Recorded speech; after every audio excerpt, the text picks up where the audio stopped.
Lucina, out of breath, runs as fast as she can through the night forest away from the house. The girl remembers the Baroness's evil words that she is a disgrace like her mother. The woman hit the girl in the face with all her might for daring to answer her. People mock Lucina because she is the illegitimate daughter of Lord Burke, and her mother is famous in the pleasure districts. The girl touches the abrasion on her face and wonders whether it is worth treating. Lucina looks around and is surprised to notice that the forest in this part is completely dry. Walking deep into the forest, the girl feels the heat and wonders if there was really a fire here. Lucina goes out to the edge of the forest and sees a huge dragon lying right in front of her. The heroine notices that the animal's entire body is wounded and covered in blood. The girl boldly approaches the huge monster, who, seeing a man, tries with all his might to get up. Pointing to the wing, Lucina asks if it hurts and asks if the beast wants her to help him. The girl fearlessly looks at the beast and asks him not to worry, she will ease his pain. Lucina places her hands on the dragon's wounds, and a ghostly blue light appears under her palms. Concentrating, the girl realizes that the beast has too many wounds, and she will need a lot of strength. The heroine knows very well how painful it is to be wounded, so she decides that she must stop the dragon's suffering.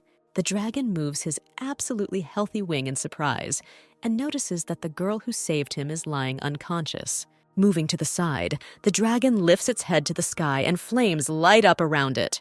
After some time, the dragon instead transforms into a handsome young man. The man leans over the girl and thoughtfully says that she is a fearless person. Lucina opens her eyes and hears a human voice, but she is too weak and cannot make out a word. Lucina looks at herself in the mirror in surprise and cannot recognize herself. The girl hears the maids whispering that because of the high sulfur content, the girl's face is a complete mess, but her hair color is pleasant. The maids gossip that the king loves the golden-haired ones, and Lucina will not just be a concubine, but a toy in the hands of the king. The girl sadly thinks that soon as she turns 20, she will be sold to the elderly king. Squeezing her hand in despair, the heroine reflects that 10 years ago she should have run away while she had the chance. The maids apply makeup to the girl, as ordered by the Baroness, in the hope that it will subside on the way to the capital. Finally, Lucina is ready. No matter how hard they try to spoil her, you cannot hide her youth and freshness. The Baroness looks at the girl with contempt and declares that nothing can correct her ugly face. The woman fears that the king may be disappointed because he is expecting to see the beauty, but suddenly the woman is interrupted by her son. The young man asks his mother not to worry because he has prepared an excellent price for the girl. The guy opens a casket, which is filled with gold and precious stones. The young man says that the black magician told him that there is a lot of gold in the graves near the border with the lands of Tyre.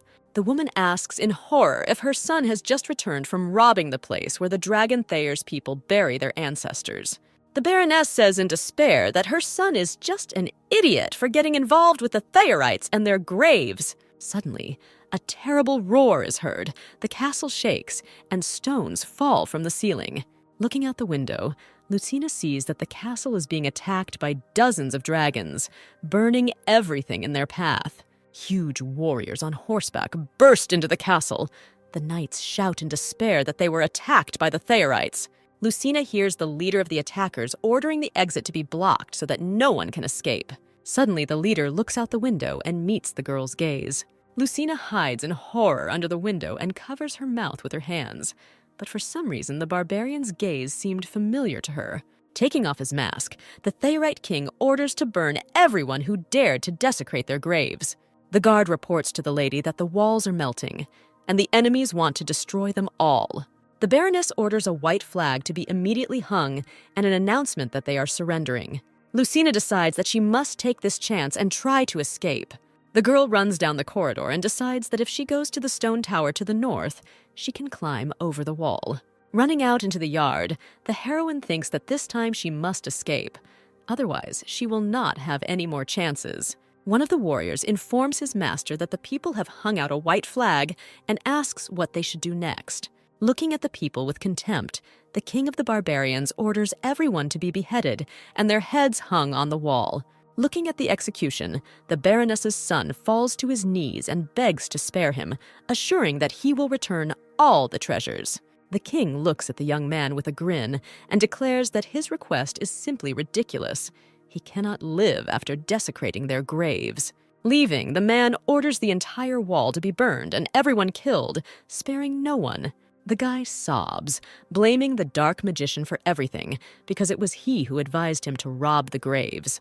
The Baroness, in desperation, realizes that she must do something, otherwise they will all die. The woman asks the king to wait and declares that she will give him her daughter. The woman shouts that her daughter is beautiful and was chosen by King Brian himself. The Baroness knows that the two kings are irreconcilable enemies, and if you say that your daughter is related to Brian, then this will probably interest the barbarian. The Baroness confidently reports that King Brian was supposed to marry her daughter today. The man looks intently at the woman and asks where, in this case, is her daughter. The Baroness looks around in fear and realizes that Lucina has escaped. Meanwhile, the girl confidently climbs the stairs to the tower. Looking around, Lucina reflects that she should take advantage of the fact that all the knight's attention is focused on the wall. Suddenly, the girl freezes from a strange sound, similar to the sound of wings. At the same moment, one of the dragons grabs the girl by the hand, tearing her away from the stairs. Flying over the wall, Lucina looks at the heads in horror and realizes that all the castle knights have been beheaded. The dragon throws the girl to the ground and, raising her head, she finds herself face to face with the barbarian king. The man notices that the girl is not so beautiful. Does the old king really want her? But suddenly the man notices that the girl has mysterious eyes that look like stars and the night sky at the same time. The king remembers the events of 10 years ago and realizes that he has already seen these eyes. The man thinks that he landed not far from here that time, and that girl must live here. The barbarian examines the girl's hair and realizes that it is not at all the same as his savior's. The Baroness says that if the king likes her daughter, she will prepare her and bring her. The man points a spear at Lucina, lifts her chin with the blade, and says that he will give her a choice. The barbarian reveals that the girl can become his soulmate. Staring intently at Lucina, the king continues that she can choose to be buried with the others. Without hesitation, the heroine announces that she agrees to marry the barbarian. The king is somewhat embarrassed by such a quick choice and asks what the name of his chosen one is. Having learned the name, the man says that it is translated as moon from the Bryonian language. The king says that the name suits the girl and says that his name is Hakan. The man leans towards the girl's ear and says that he will take good care of her. Hakan declares that a priest must be present at weddings in Brian and looks around thoughtfully. Noticing a servant among the captives, the king approaches him and says that he intends to get married right now. The women look at the barbarian in bewilderment. Everything happens too unexpectedly. Hakan states that there must be a witness to his marriage at the wedding. The priest asks who it will be. The barbarian declares with a smug grin that the witness will be none other than their king. The man tells everyone after the wedding to tell Brian that Hakan took his wife. The barbarian laughingly says that he is just repaying the debt to the old king for killing the young dragons 10 years ago. Baroness Burke thinks with horror that the barbarian is using Lucina only to get even with Brian. The couple stands before the shaking priest, who begins the ceremony. Suddenly, Hakan looks around and notices that the chaos around is not at all like a wedding and orders flowers to be brought. The warriors carry out the king's orders, and the man hands the bouquet to his bride. Lucina looks at the flowers in amazement, and Hakan notes that according to tradition, the bride should hold a bouquet of flowers. Turning to the priest, the barbarian orders the wedding ceremony to begin. At the end of the ceremony, the priest says in a trembling voice that now the groom can kiss the bride. Hearing about the kiss, Lucina shudders in fear. Everything happens too quickly and unexpectedly. Noticing the girl's horror, the priest decisively says that you can skip the kiss and start straight to prayer. Hakan categorically refuses prayer, declaring that he does not believe in the God to whom they pray in this kingdom. Realizing that there is no choice, the priest invites the couple to confirm their vow with a kiss, and he can finish the ceremony. Hakan approaches Lucina, carefully hugs the girl, pulls her towards him, and kisses her tenderly. The girl begins to feel dizzy from an overabundance of emotions and faints. One of the warriors laughingly remarks that the king barely touched the girl, and she had already lost consciousness. Hakan confidently declares that even his kiss is dangerous. Getting ready to leave, the barbarian says that he is saving the lives of the Baroness and her son only because the same blood flows in them as in his wife. The king continues with a threat that if they dare to approach their graves again, he will wipe the castle from the face of the earth. The dragons leave, and the Baroness, in despair, tells her son that they must return Lucina. Seeing the bewilderment on the young man's face, the woman explains that she sold the girl to King Brian and cannot just give her to the barbarians. Looking around, the Baroness realizes that all their guards are dead, so only hired killers can help them. Lucina wakes up and looks around in surprise, not remembering how she ended up in the carriage. Noticing the girl at the window, the warrior informs the king that his wife has already woken up. Hakan turns to the carriage, but Lucina closes the window with the curtain in fear. The man grins and orders his warriors to stop and set up camp. Lucina hides in fear in the carriage, remembering the events of the past evening. Looking into the carriage, Hakan wonders how the girl is feeling. Lucina shakes with fear and mutters that she is fine. The king extends his hand to the bride and notices that she has not eaten all day and must be hungry. Lucina continues to shake and replies that she is not hungry and would rather stay in the carriage. Hakan suddenly starts laughing and notices that his wife is very shy. The king again holds out his hand and says that it will be cold at night, so it is better to go to the fire. Suddenly, Lucina smells food and realizes that she is really hungry. The girl leans on Hakan and decides to get out of the carriage. The warrior accompanies the king and his bride to the tent prepared for them. Lucina sits closer to the fire, and Hakan carefully covers her with his cloak. The man hands the girl a sandwich and offers to eat while the food is warm. The girl sniffs the food, not daring to try it. In the baron's house, she ate only stale, moldy bread. Hakan, misjudging the bride's indecisiveness, declares that there is no poison in the food, and she can eat it calmly. Lucina takes a bite and freezes in surprise. She has never eaten such delicious food. The girl greedily rushes into the sandwich and bites off huge pieces. The king pours a drink into a cup and notices that if his wife eats so greedily, she might choke. The man hands Lucina a mug and says that it contains sheep's milk and that it is also not poisoned. The girl drinks, remembering that in the castle she had to run errands all day to get breadcrumbs. Hakan thoughtfully examines the bride and wonders how old she is. Upon learning that Lucina has turned 20, the man thoughtfully remarks that she is too young to be the bride of an elderly king. Hakan is furious and reveals that Brian is crazy. 10 years ago, he sent assassins to kill innocent young dragons. In that battle, the man lost his brother, who was a great king at that time. Hakan had to urgently return in order to take the throne as soon as possible and ensure the security of his country. And if that day the dragon had not been seriously wounded and had not fallen into the forest, he would have gone alone and taken the head of King Brian. Suddenly, the man asks if Lucina regrets that she will now not be able to become the king's bride, but she violently shakes her head.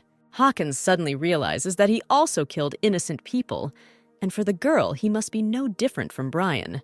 Lucina looks up at the man and timidly asks where Thayer's lands are. Hakan looks at the bride in surprise. He expected her to cry and ask to go home, but the girl looks calm. Breaking another sandwich, the dragon says that the people of Brian consider Thayer to be the lands of barbarians and monsters, but this is not at all true. The king hands Lucina food and says that she will soon see everything with her own eyes. The girl unexpectedly comes to the conclusion that life with Hakan will be much more pleasant than her life in the baron's castle. The man notices that the bride needs to be patient, and when she returns to the palace, she will be able to eat much better food. Looking up from her sandwich, Lucina calmly says that she is still quite happy with everything. The king never ceases to be surprised. The girl, as the daughter of Brian aristocrats, must be very selective. Hakan declares that once his wife has finished eating, she can settle down in the tent, but he still needs to take off his armor. Lucina shudders in fear. She did not expect that they would have to spend the night in the same tent. Hakan calmly undresses, but Lucina, with a frightened cry, tries to hide in her cloak and declares that she will remain outside. The man gently touches the girl's shoulder and says that she doesn't have to do that at all.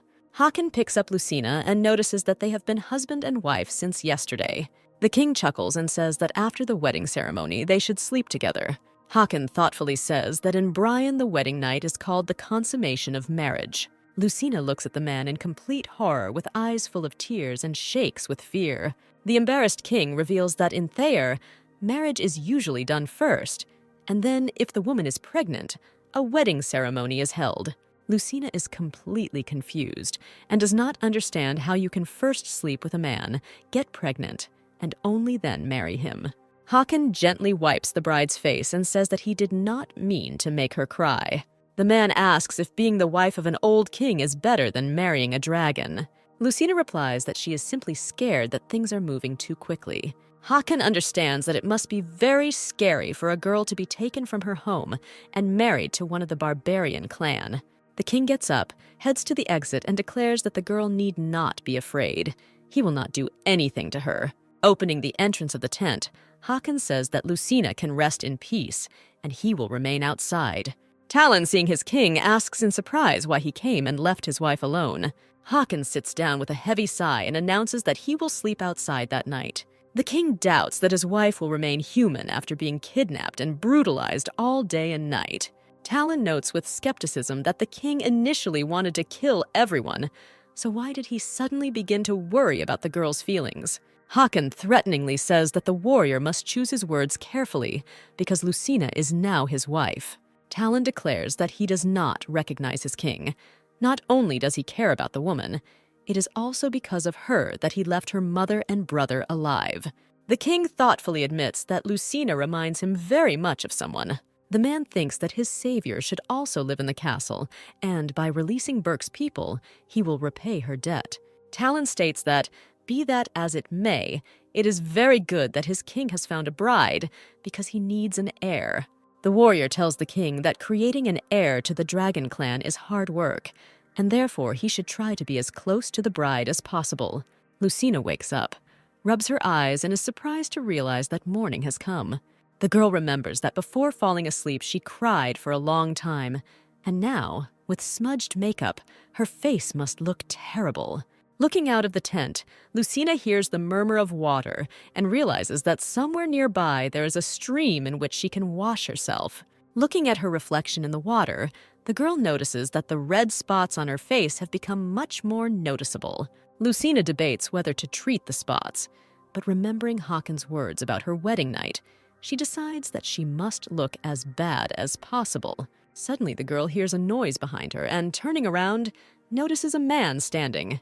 Having grabbed the girl, one of the mercenaries notes that they need to get into the forest as quickly as possible so that the dragons cannot find them. Hearing the Baroness's name in a conversation, Lucina thinks in despair that she cannot return to the castle.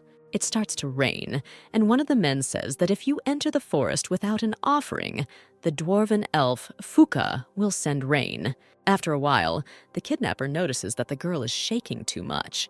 Having examined Lucina's face, the man comes to the conclusion that she is sick with something.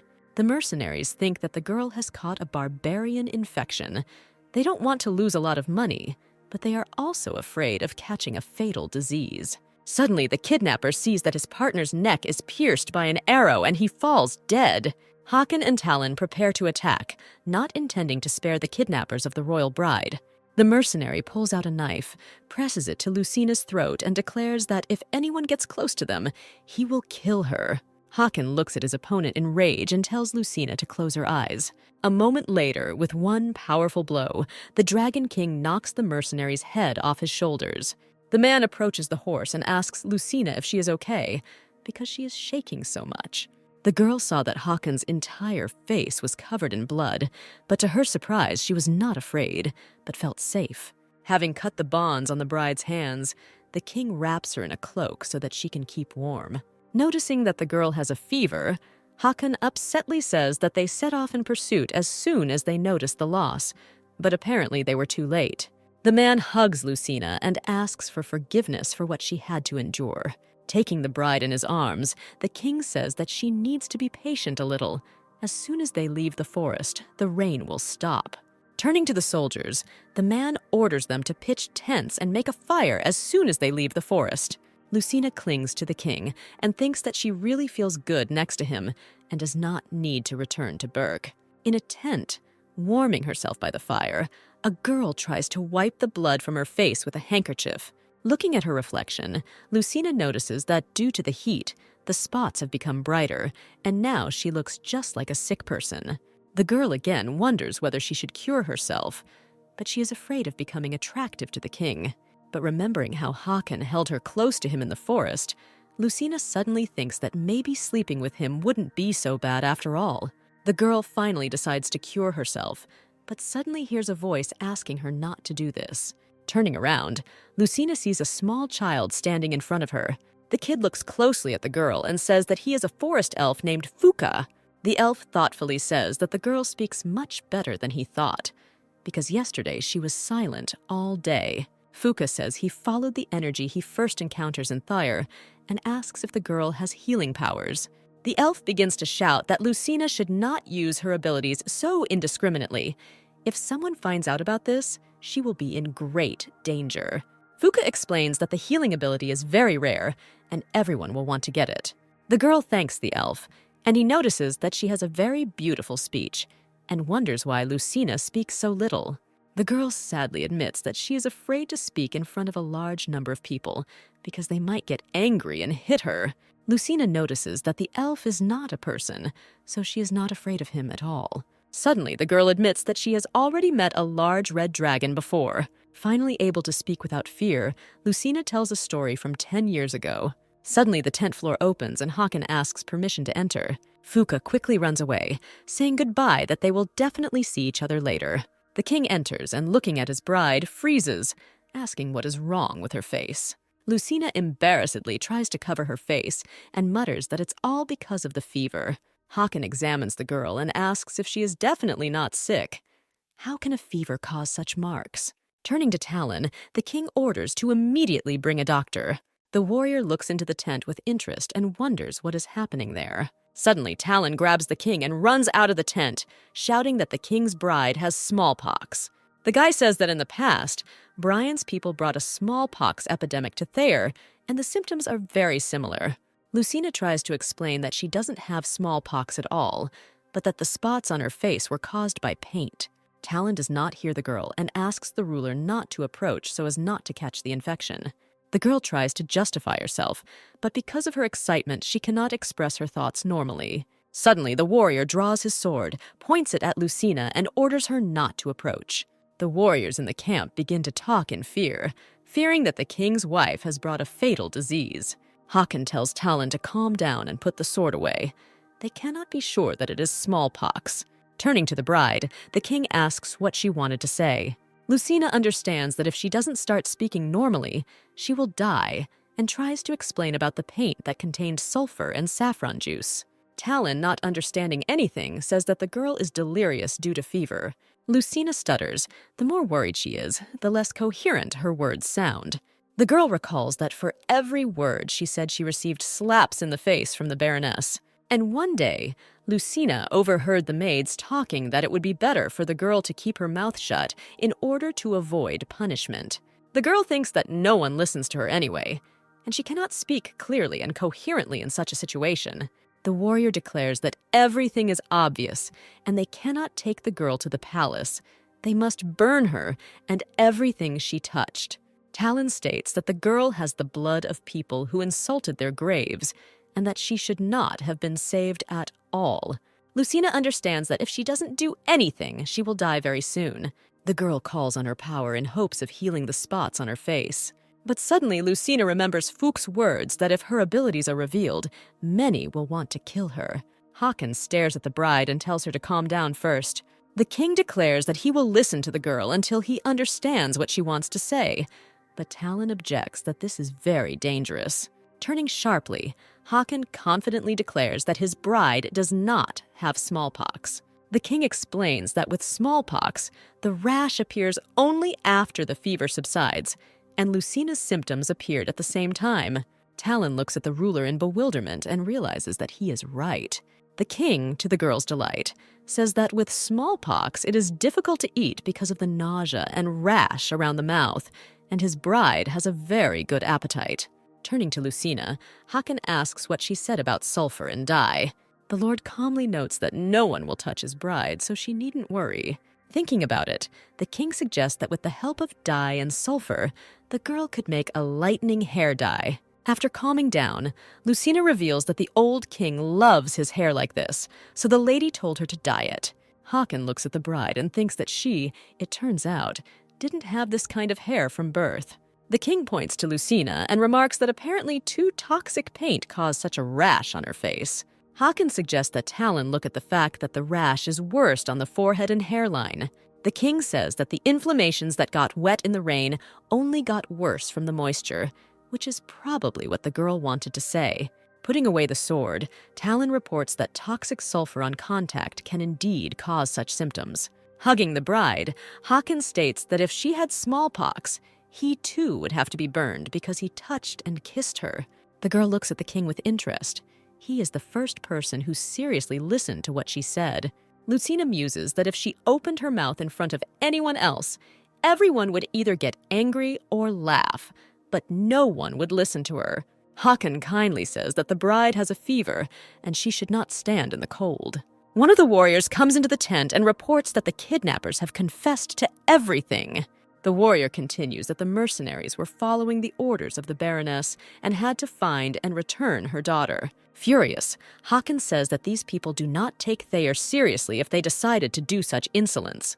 The king says that he will immediately return to the castle and burn absolutely everyone, but suddenly, Lucina hangs on his arm. Turning around, the king says that he will not make an exception for anyone. Not only did they desecrate the graves, but now they dared to touch the king's bride. Realizing that the girl is not going to beg him for mercy, the man wonders if she would mind if he killed her mother and brother. Lucina doesn't know whether she should say that the Baroness is not her mother, and that she herself is an illegitimate child. The girl was the daughter of a woman very famous in the entertainment districts.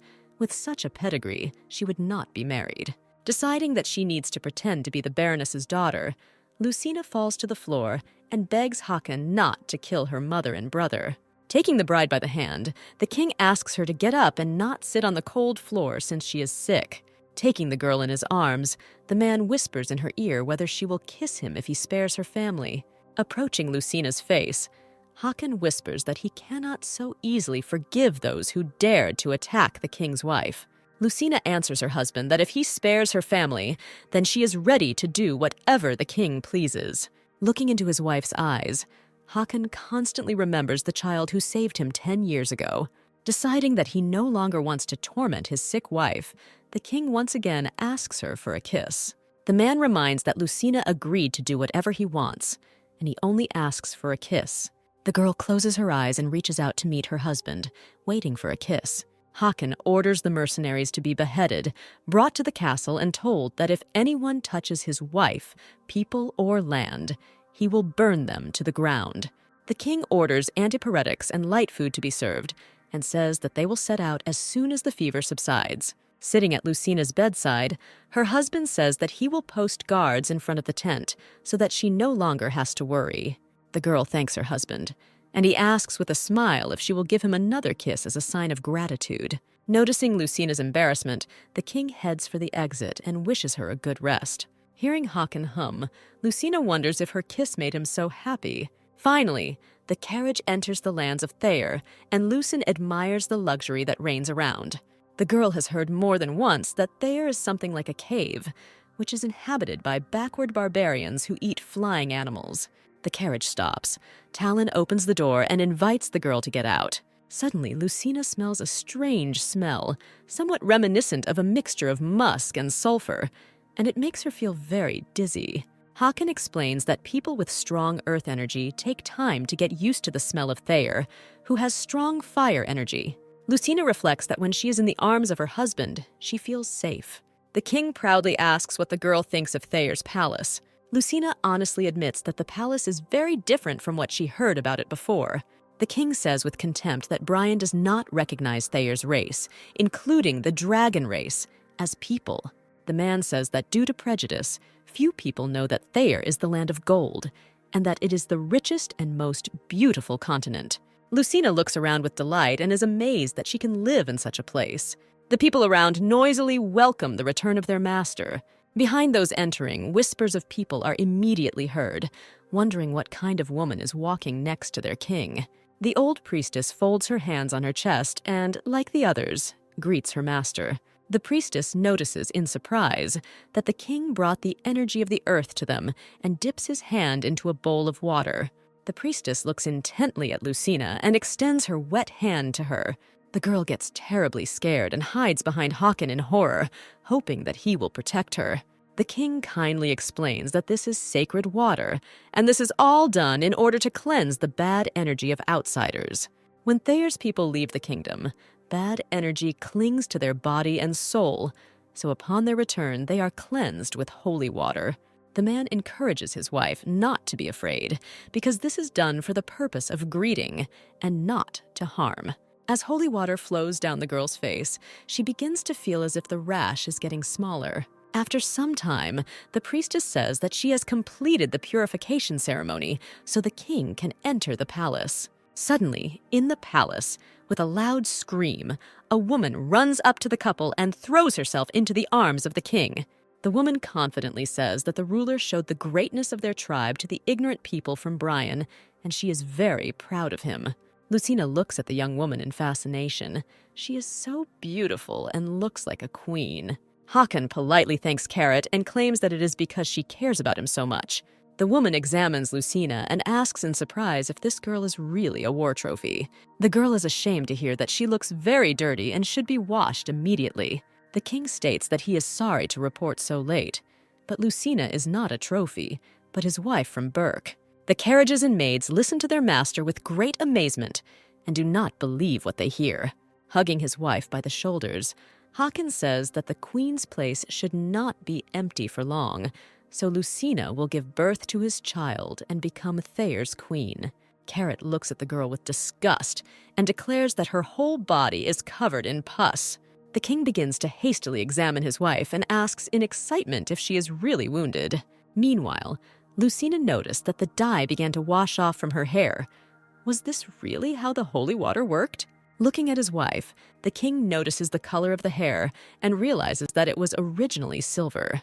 Hakan calmly tells Carrot that Lucina does not have pus, but only paint, so she has nothing to worry about. The woman points her finger at the girl and asks if she can fulfill the obligation destined for her. Lucina looks at her husband in bewilderment and asks what kind of commitment Carrot is talking about. Hakan changes the subject and says that the girl should go and change her clothes. Turning to Carrot, the king orders a maid to be allocated for his wife. Without turning around, Carrot orders Titi to take the girl to the palace, to which the maid bows and assures the wife of the late king that she will do everything. While leaving behind the maid, Lucina turns around and now understands why Carrot behaves so freely. The girl is embarrassed. She initially thought that Carrot and Hakan were lovers, but it turns out that the woman is the wife of her husband's late brother. In the chambers, the maid politely bows and says that her name is Titi, and from now on she will serve Mrs. Lucina. The girl looks around the luxurious chambers, and the maid explains that until the lady gives birth to an heir, she cannot visit the queen's palace. Titi explains that once Lucina gives birth to the king's child, she will be able to marry him according to local law and become the official queen. The maid helps the girl change clothes, and Lucina thinks that the rash on her face really went away after the holy water. The girl asks Titi if she can still get holy water. The maid promises to go and find out. Lucina is left alone, and a small green bird immediately flies up to her and declares that the girl is behaving very intelligently. Seeing the girl's amazement, the bird takes the form of an elf who joyfully declares that he is Fuka. The elf notices that Lucina is doing the right thing by not using her abilities. The girl tells Fouquet that she will be better off in Thayer than in Burke. No one beats her here.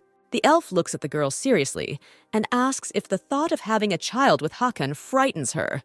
Lucina reasons that everything that is happening is strange, because according to Brian's laws, they are already married. But according to Thayer's laws, they are not yet married. Suddenly, the girl hears that Titi is returning, and Fuka instantly disappears. The maid happily reports that they were allowed to use holy water. Hakan is undressed by the maids. Talon enters and reports that the dragons have returned from Burke. The king asks whether his order was carried out, to which the warrior says that the Baroness and her son were terribly scared. Talon asks the ruler in bewilderment if he will really forgive the inhabitants of Berk just like that. 10 years ago, assassins were sent to the lands of Thyre, and the king was unable to take revenge on the one who killed the previous king. Talon fears that after everything that has happened, the people of Brian will look down on the Thyrites. Hakan furiously says that he won't leave anything like that, but first he needs to find out something. The king reminds the warrior of how 10 years ago, hit by a black arrow, he fell into the forest and his life was saved by a girl on Berk's territory. Talon notices that after so many years, the girl has long grown up, and perhaps she still lives there. The king states that he wants to kill all the people there, but he wants to spare this child's life. The warrior asks with interest why the ruler didn't take the child with him then. Her healing powers would have served the Thayers. The king remarks that it would be anything but grateful to take the child who saved his life away from his family. Hakan remembers silver hair and eyes, but judging by the scars on her face and her ugly appearance, she must be the daughter of a commoner or servant. The king orders Talon to find this child before the attack on Berk is carried out. Lost in thought, Hakan orders information to be found about whether Lucina is the Baron's biological daughter. Hakan reflects that for a noblewoman, his wife is too shy and distant from the family. Talon thoughtfully asks if the Baroness really deceived them and slipped in a simple girl. After thoroughly washing herself in the hot spring pool, Lucina is pleased to notice that the paint has completely washed away. Suddenly, the girl hears footsteps and, turning around, sees with fear that Hakan is entering the hall. The girl hides behind a column, and the king, not noticing anyone, calmly undresses and enters the water. Lucina is completely confused and does not understand what to do next in this awkward situation. Suddenly, Hakan notices that silver hair is developing in the water behind the column. The king is surprised that a woman was brought into the pool without his order.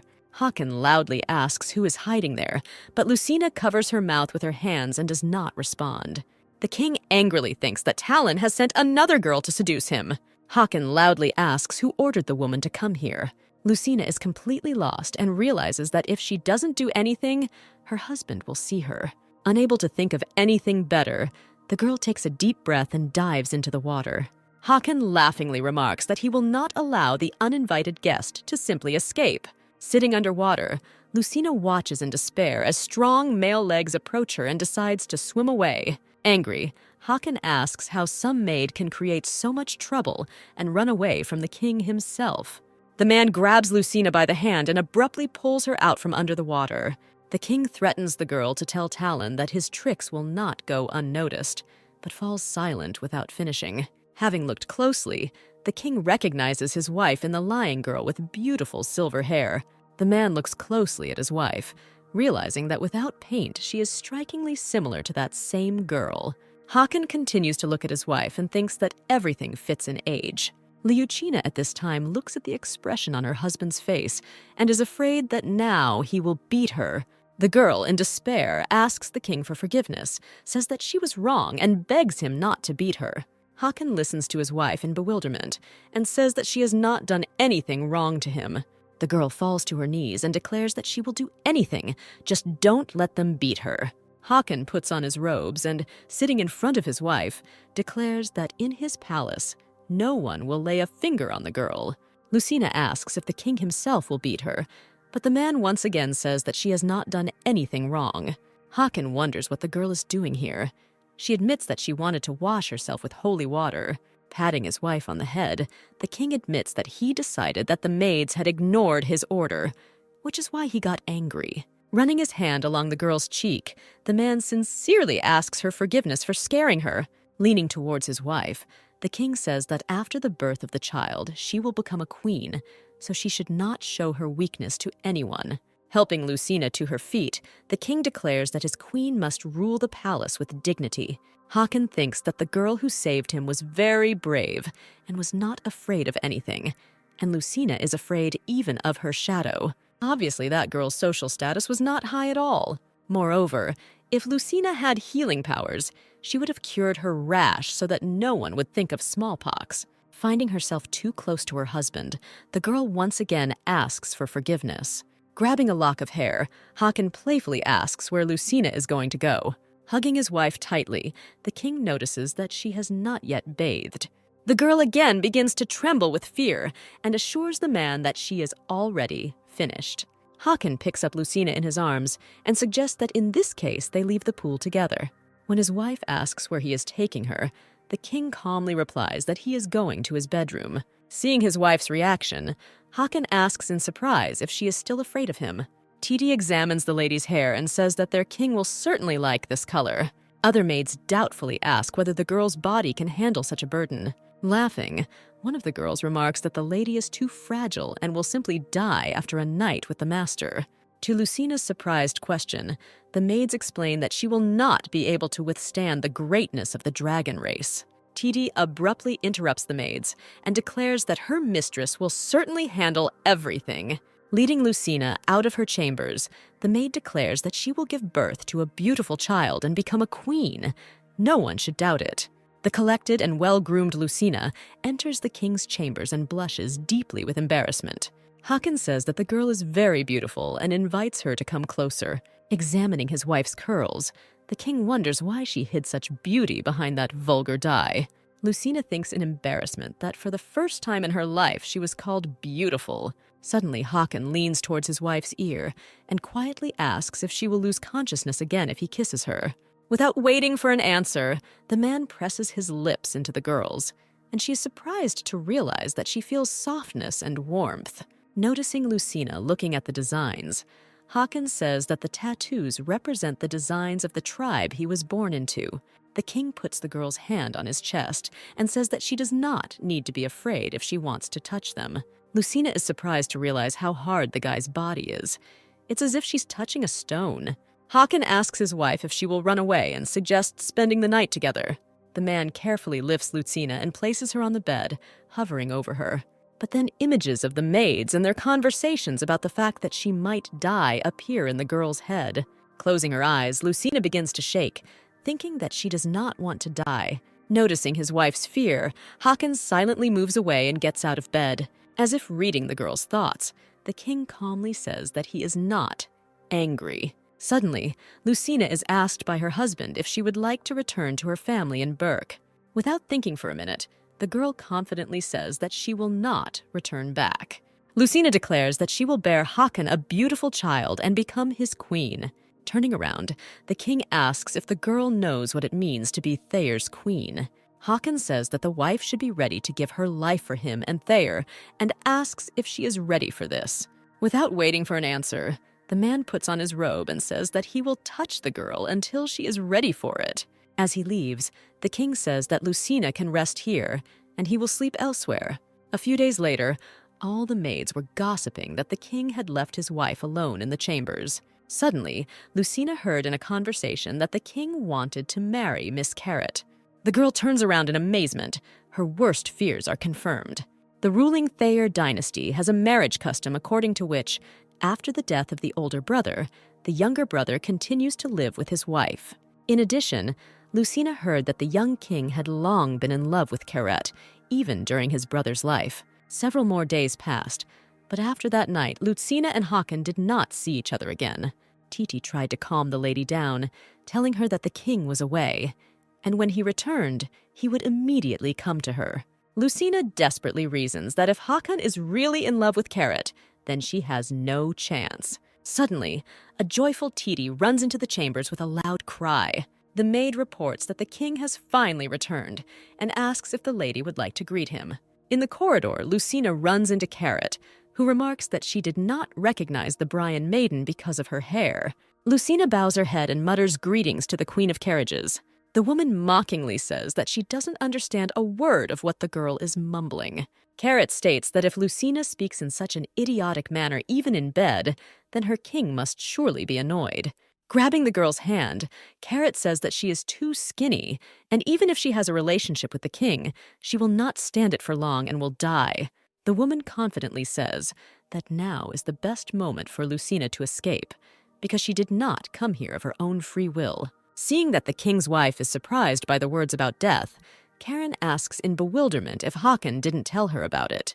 The woman says that Thayer's palace is a mausoleum for women, and it is difficult to find one who will survive after receiving the dragon's energy.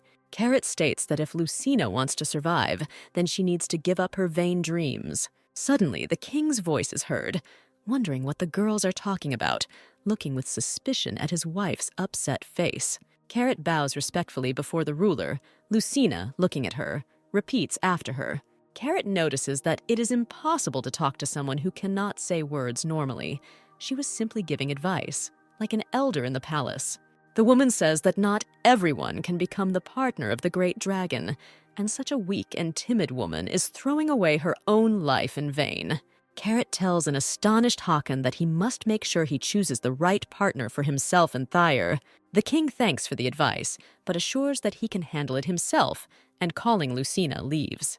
Walking through the courtyard, Hakan explains that he has been busy lately, so they haven't seen each other. Seeing that the girl is upset, the king asks if there is something that is causing her discomfort. Lucina hesitates, and Hakan asks if she wants to tell him something. The girl realizes that she has a lot of questions, but she doesn't know where to start.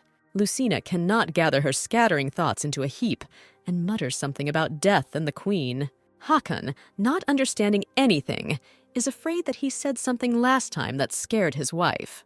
The man says that becoming a dragon's partner is very risky, and it is clear that Lucina, who was brought by force, does not want to die for the king and Thayer.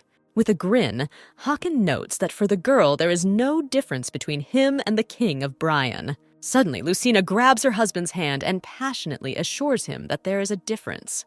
The girl admits that Hakan is the only one who really listens to her and has never been angry with her. Hakan, in bewilderment, asks if he understood his wife correctly, and she nods in the affirmative. The king is surprised and says that Lucina is the only daughter of Baron Burke, so why then no one listens to her? The girl realizes that she almost let it slip and thinks that she shouldn't admit her origins. Hakan realizes that the girl was clearly a hated daughter. Otherwise, she would not have been sold to the old king as a concubine. The man presses a lock of hair to his face and says that if he had such a beautiful daughter, he would listen to everything she says, because the girl is very sweet. Suddenly, an excited Talon runs up to the couple and reports that something has happened. The king looks at the warrior in bewilderment, and he reports that Adar has disappeared. Sighing, Hakan says that he will come now and solve the problem. The man apologizes to Lucina and says that he needs to go urgently. The girl looks thoughtfully at herself in the mirror and wonders if Hakan really thinks she's cute. Remembering Carrot's words, Lucina turns to the maid and asks what it means to receive dragon energy. Titi wonders if the king did not tell his wife anything, then whether she has the right to do this. Deciding not to risk it, the maid says that receiving energy means conceiving and giving birth to a child for the dragon. When asked by the lady why everyone is talking about death, Titi replies that mothers of dragons often die during childbirth. Lucina muses that Carrot thinks she is too skinny and therefore might die. The maid says that giving birth to a dragon child is not easy, so the one who gives birth to an heir becomes the queen. The great Queen Carrot was a poor maid in the past, but she was able to give birth to the first king's child and became queen. Lucina happily understands that if she is only required to give birth to an heir, then she need not worry about her past. Titi confidently declares that her mistress will definitely give birth to a beautiful child and become a queen. Suddenly, Titi starts rummaging through the boxes and declares that the lady needs to wear sexy clothes to attract the king. Sitting at his mother's bedside, Hakan says she was surprised by his trip to Burke and scared that he had to go to war. Adar was once a great queen who was able to give birth to 2 dragon sons and receive the blessing of the fire god. 10 years ago, the queen was so shocked by the death of her son that she lost her mind and refused to acknowledge his death or bury him. Hakan's brother is in the Kozak, a sacred cave that has preserved his body for 10 years. The mother selflessly takes care of her son and believes that he will wake up and open his eyes. Standing up, the king sadly looks at his mother and tells Talon that they need to return to the main palace. On the street, the warrior wonders if his master would like to visit the palace with his bride. Hakan does not want to, but Talon begins to shout that by his behavior, the king will ensure that the women in the palace will tear each other to pieces. The warrior claims that Hakan must give life to his children, and if he does not like Lucina, then he must pay attention to Carrot. The young man says that 10 years ago, the crown prince got into a bloodbath and was killed. The king is silent, and Talon continues that if something happens to him, the line of the guardian dragon will be interrupted. Hakan coldly remarks that he has found a partner and does not understand what else Talon wants from him. The warrior notes that giving birth to a dragon is very difficult, so the first king spent his life among countless women. Exploding, Hakan shouts that he doesn't want to watch so many women slowly die. The king continues that Carrot managed to give birth to a son, but before that, many women died after spending the night with their brother. The guardian dragon does not give birth to daughters, and women of other races cannot withstand the power of his fire, so they die. Hakan states that people must accept death, but he cannot indiscriminately drag women into his bed. Riken told Hakan that most people simply sold their daughters to the palace. So many girls were scared and cried while going to the bedroom. The king says that his brother fell in love with Carrot because she was the only one who was not afraid of him. Talon asks in bewilderment why the ruler shouldn't marry the woman, especially since she herself wants it. The warrior reasons that Carrot already gave birth to a son once, which means she can do it again, and it will be for the benefit of the ruling Thayer dynasty. The king remembers Riken saying that as soon as he met Carrot, he immediately realized that she was born for him. The brother admitted that he really loved her and wanted her, so that they can be buried together. The brother assured that Hakan should also meet a woman who would not want to become a queen, but would simply love him. Emerging from his memories, Hakan declares that he does not like Carrot. Talon shouts that the ruler doesn't like either Carrot or Lucina, and he no longer knows what to do with all this. The king looks thoughtfully into the sky and ponders why dragons must take so many women's lives for the sake of reproduction. Talon notes that if it weren't for the dragons, the other bestial races would have been enslaved because the Bryans treat them like animals. The people of Bryan look down on the beastmen races and consider them barbarians. Enemies do not encroach on Thayer's lands only because they are afraid of the dragon race, which has the power of fire. Talon assures that without the power of the guardian dragon, it would be impossible to protect the inhabitants of these lands, and Hakan himself knows about this. The young man says that while the first king was alive, Hakan could afford such childish behavior, but now he needs an heir. Hakan sighs heavily and asks what to do if Lucina dies. Talon does not understand why the king cares so much about the girl, because she himself was going to kill her. The warrior notes that if Lucina had fallen into the hands of Bryan, she would still have died, and if she has such a fate, then it is better to use it for the benefit of Thayer. The young man frankly says that this is not the worst fate for Mrs. Lucina. Lying in bed, the girl hears Titi's words that the king is coming. The door opens. The king enters with glasses and wine and wonders if his wife is still sleeping. Hakan approaches the girl and speaks that the more he looks at her, the more beautiful she seems to him. The man wonders if the girl was sad because he hasn't been in the palace lately. Deciding not to wait, Hakan hugs his wife to him and kisses her tenderly on the lips. Lucina realizes that she doesn't feel scared. Instead, she realizes that she feels incredibly good. The girl says that she wants more. Her husband picks her up and carries her to the bed. The husband puts Lucina on the bed and asks if she is ready to risk her life for him. Suddenly, Lucina looks up and asks if she's really cute. Hakan replies with a smile that everyone who looks at the girl will say the same thing. Suddenly, Lucina forcefully pushes the king away and asks him about Madame Carrot. Hakan does not understand what his wife is talking about, but she reports that Carrot is also very beautiful. Having made up her mind, Lucina asks if her husband likes Carrot, to which the king replies that now he is with Lucina and with no one else. The girl thoughtfully says that everyone is talking about the fact that the king will soon marry Madame Carrot. The king asks his wife to stop talking about the other woman, but she does not listen to him. Angry, Hakan says that if his wife talks about the woman again, he will get up and leave. Lucina says that her husband did not refute anything. In comparison with Carrot, she is clearly losing, and all the compliments are just lies. Hakan angrily remarks that he asked his wife to stop, but apparently she really wants him to leave. Without waiting for an answer, the man stands up abruptly and says that if Lucina does not want to be his wife, then just say so. Carrot laughingly asks the girls if Hakan really left Lucina and never came to the palace anymore. The maids say that the girl must not have wanted to have physical contact with a representative of a wild tribe, as they are considered in her lands. The woman happily says that the king hates boring women and will soon lose interest in the girl. Carrot notes that she was surprised that Hakan personally chose Lucina and brought her here, but now it is quite obvious that there is nothing to worry about. The maids obsequiously say that the king will be disappointed in the girl and will make their Lady Carrot the queen of Thayer. The woman remembers how Hakan, as a child, constantly spied on her and Rakan.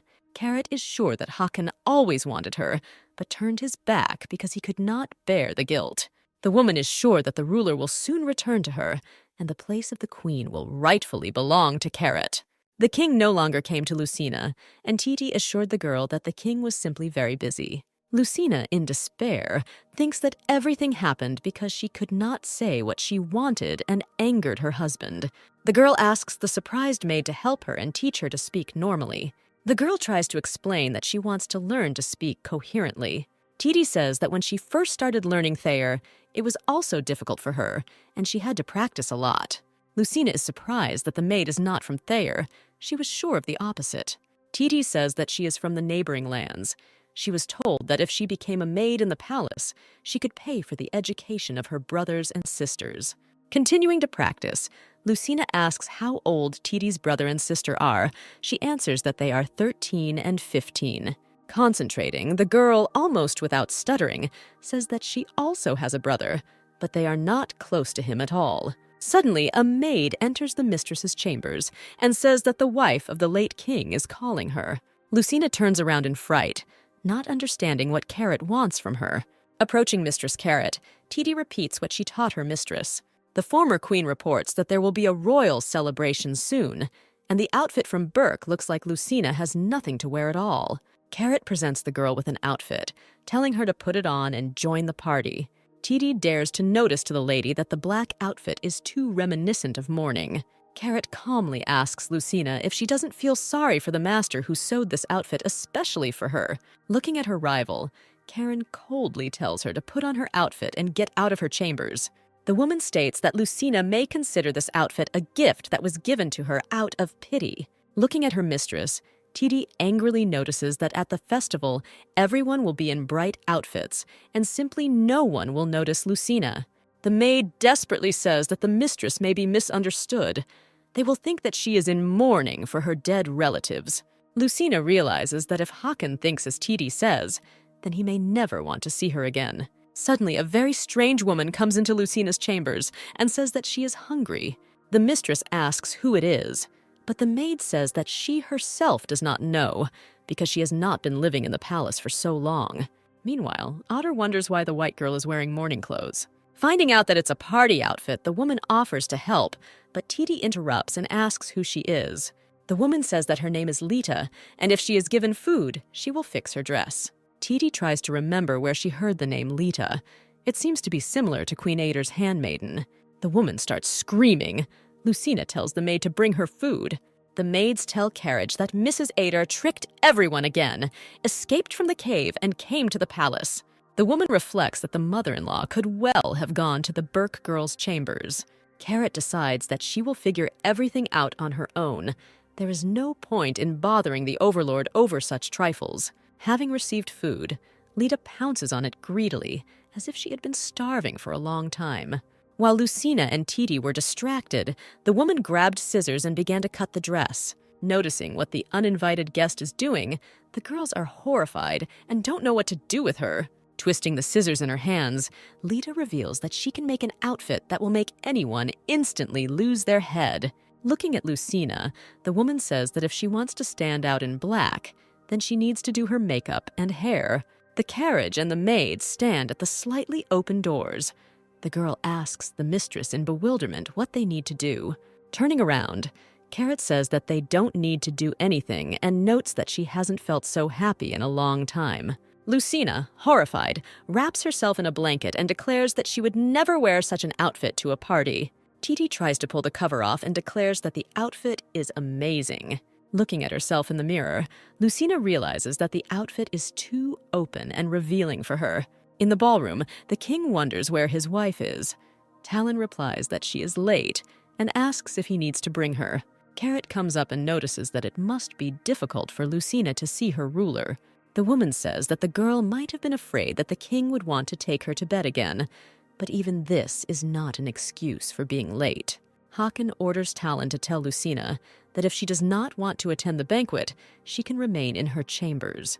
Carrot, watching the king, notices that the ruler is in a bad mood and, throwing off his cloak, offers to entertain him.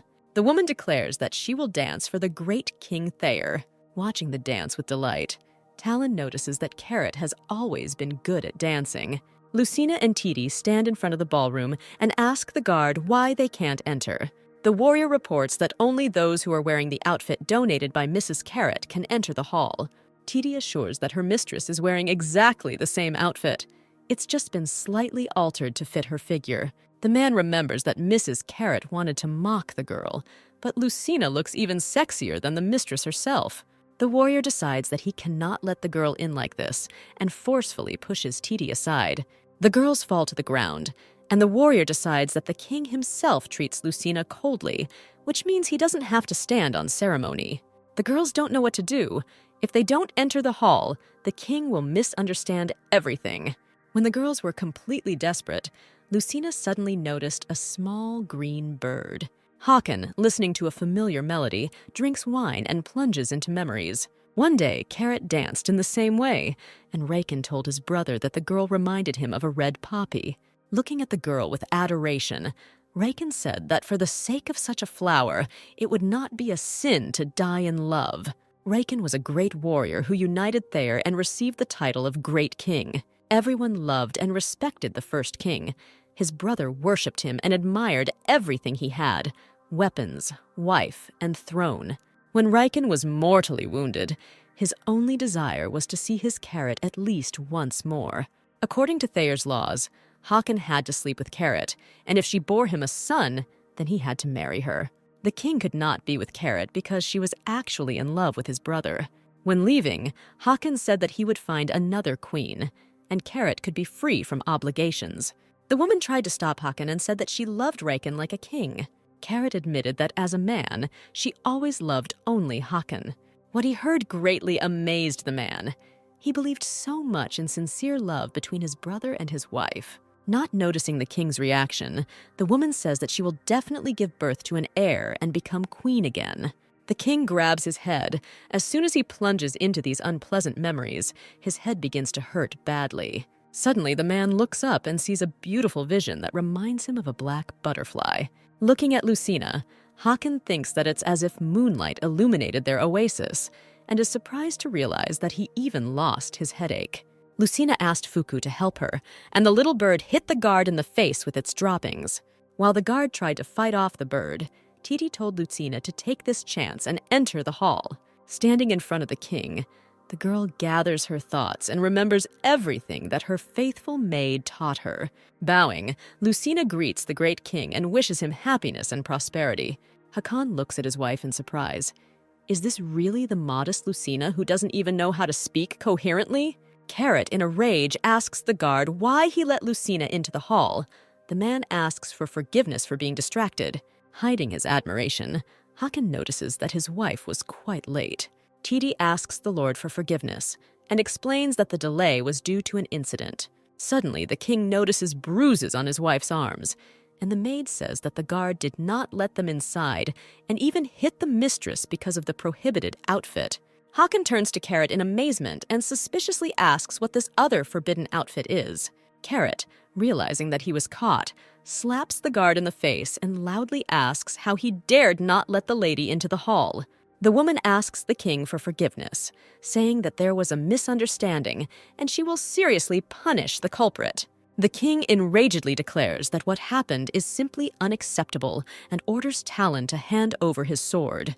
Approaching the guard, Hakan will declare that he dared to hit the king's wife, showing disrespect for the owner of the palace and all of Thayer.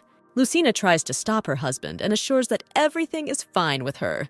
Approaching his wife, the king declares that in this palace, no one can touch her except himself. Hakan says that disdaining Lucina means being Thayer's enemy, and they will pay for this insolence with their lives.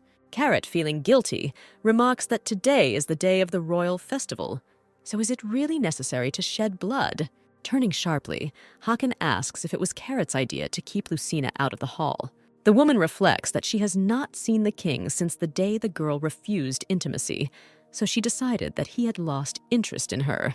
Realizing that there is no longer any point in going against the king, Carrot declares that she could not do this to the king's wife. Without looking at the guard, the woman says that she only told him to be careful, but he obviously decided to interpret the order in his own way. The young man listens in horror as the mistress asks the ruler to cruelly punish him. Hakan turns Lucina away from the people and asks her to close her eyes and ears and not open them until he tells her. A moment later, the king orders the body to be thrown into the Valley of Fire and the hall to be put in order. Taking his wife in his arms, the king informs everyone that the holiday is over and orders them to disperse. Leaving, Hakan says that he will be in the palace with Lucina and orders not to disturb them. In the chambers, the king carefully tells his wife that everything is fine now and she has nothing to worry about. Hakan worries that the girl might be scared because a person died before her eyes. Lucina admits that she is scared, but thanks her husband for doing this because of her. The man asks for forgiveness for yelling at the girl last time. He had long wanted to apologize, but could not find the words. Lucina cuddles up to Hakan and says that she would also like to apologize for being stupid and angering her husband. The girl admits that she wanted to find her master and apologize, but she was afraid that she would say something wrong again. Hakan puts Lucina on her feet and tells her that he doesn't want to scare her again. If she is afraid to go to his bedroom, then he will take her back to the castle. The girl takes the king's cape with her hand and says that she wants to stay with him. Looking up, Lucina honestly admits that she still doesn't know if she's ready to die for her husband. The girl enthusiastically explains that she needs to get to know her husband as a person before deciding to give her life for him. Hakan laughs and remarks that they really don't know each other at all. The man declares that the girl is stunningly beautiful today, and as soon as she entered the hall, he forgot about everything in the world. Lucina doubtfully asks if the ruler liked her outfit. Leaning towards his wife's ear, Hakan says that the outfit is simply stunning, but asks the girl not to wear it again. The king explains that he doesn't want others to see his wife like this. Only he can look at her. Noticing that the girl's skin shines against the background of black fabric, Hakan cannot cope with his emotions and kisses his wife. The girl jumps away from the man and states that today she just wanted to talk to him. Hakan pours wine into glasses and invites Lucina to sit next to him. The girl sits opposite, and the king asks what his wife would like to know about him. After drinking wine for courage, Lucina asks how old the king is. Pouring more wine, Hakan says that by human standards he is 27 years old, so he is not much older than his wife. Remembering Tidi's advice, Lucina wonders what her husband likes and what he is interested in. Noticing that his wife has finished another glass, the man says that it is Thayer wine and offers to pour another. Lucina drinks wine with pleasure. She really likes its taste, and she also noticed that the more she drinks, the less nervous she becomes. Hakan is surprised to notice that his wife drinks much better than he thought. Stroking his wife on the cheek, the king says that he also has many questions, and he hopes that the girl will be able to answer them honestly. Suddenly, Hakan invites Lucina to play an interesting game. The king explains the rules. If a girl wants to answer a question, she answers. If she doesn't want to answer, then she drinks wine. Hakan decides that he will start first and asks what kind of men Lucina likes. Seeing his wife drinking a glass of wine, the king laughingly invites her to ask a question. Looking into her glass, Lucina sheepishly asks what kind of girls Hakan likes. The man replies that he wants to meet a girl who will love him as Hakan, and not as a great king. The king asks his question whether the girl always spoke so well. Lucina admits that she used to speak poorly, but once in the castle, she practiced a lot. The girl says that the maid helped her. She didn't want to talk like a fool in front of her king. Hakan is flattered by his wife's words and says that Lucina did a very good job. The man reflects that the girl seemed small and timid to him, but in reality she turned out to be much stronger and braver than he thought. The king reflects that her original bold personality turned timid after she was abused. Hakan wonders if the girl was beaten in her family when she was little, and if the girl ran away from home. Lucina reflects that status doesn't seem to matter in the castle, but Hakan might think she's dirty if she finds out that her mother is a vicious woman. Suddenly, Lucina declares that the Overlord's question is invalidated because it is her turn to ask. The girl was silent for a while, and then made up her mind and asked what her husband thought about her. Hakan directly says that he likes his wife, and it seems to him that the more he looks at her, the greater his attraction. The man affectionately says that he does not want to hurt his wife. He just wants to make her his queen and spend many years together. Leaning towards Lucina, the king declares that he wants to hug her now and fall asleep hugging her every night. Approaching the girl's face, Hakan asks what she, in turn, thinks about him. Looking at her reflection in the glass, Lucina says that sometimes she was a little scared. The girl confidently says that now she doesn't mind sleeping with Hakan at all. Lucina notices that her husband has a very beautiful body, and she is embarrassed when she looks at him, and she is also afraid that he will sleep with someone else. Suddenly, the king pulls Lucina towards him and kisses her tenderly on the lips. Hugging his wife tightly, Hakan promises her that in the future, he will share his bed only with her. The man reflects that he cannot hide the secret forever from such an honest and brave woman. Hugging his wife, the king declares that he has something to tell her. The man says that guardian dragons have fiery energy, and few women are able to cope with it. Once a woman has a child with a dragon, in most cases they get sick and die, but in severe cases the woman may stop breathing even during intimacy. Hakan admits that as soon as he developed feelings for his wife, he was afraid that having learned the truth, she would reject him and want to leave. The king understands that he acted cowardly and will understand if Lucina wants to return back to Berk. Hakan fearfully awaits an answer, but for some reason, Lucina does not say a word. A lot of wine and the warmth emanating from her husband completely exhausted the girl, and she simply fell asleep, not hearing what her husband admitted. The king puts Lucina to bed, carefully covering her with a blanket. The man looks at his wife and says with embarrassment that he really doesn't know what to do with her. The maids sadly tell Koretz that the king and Lucina spent the whole night in the royal chambers.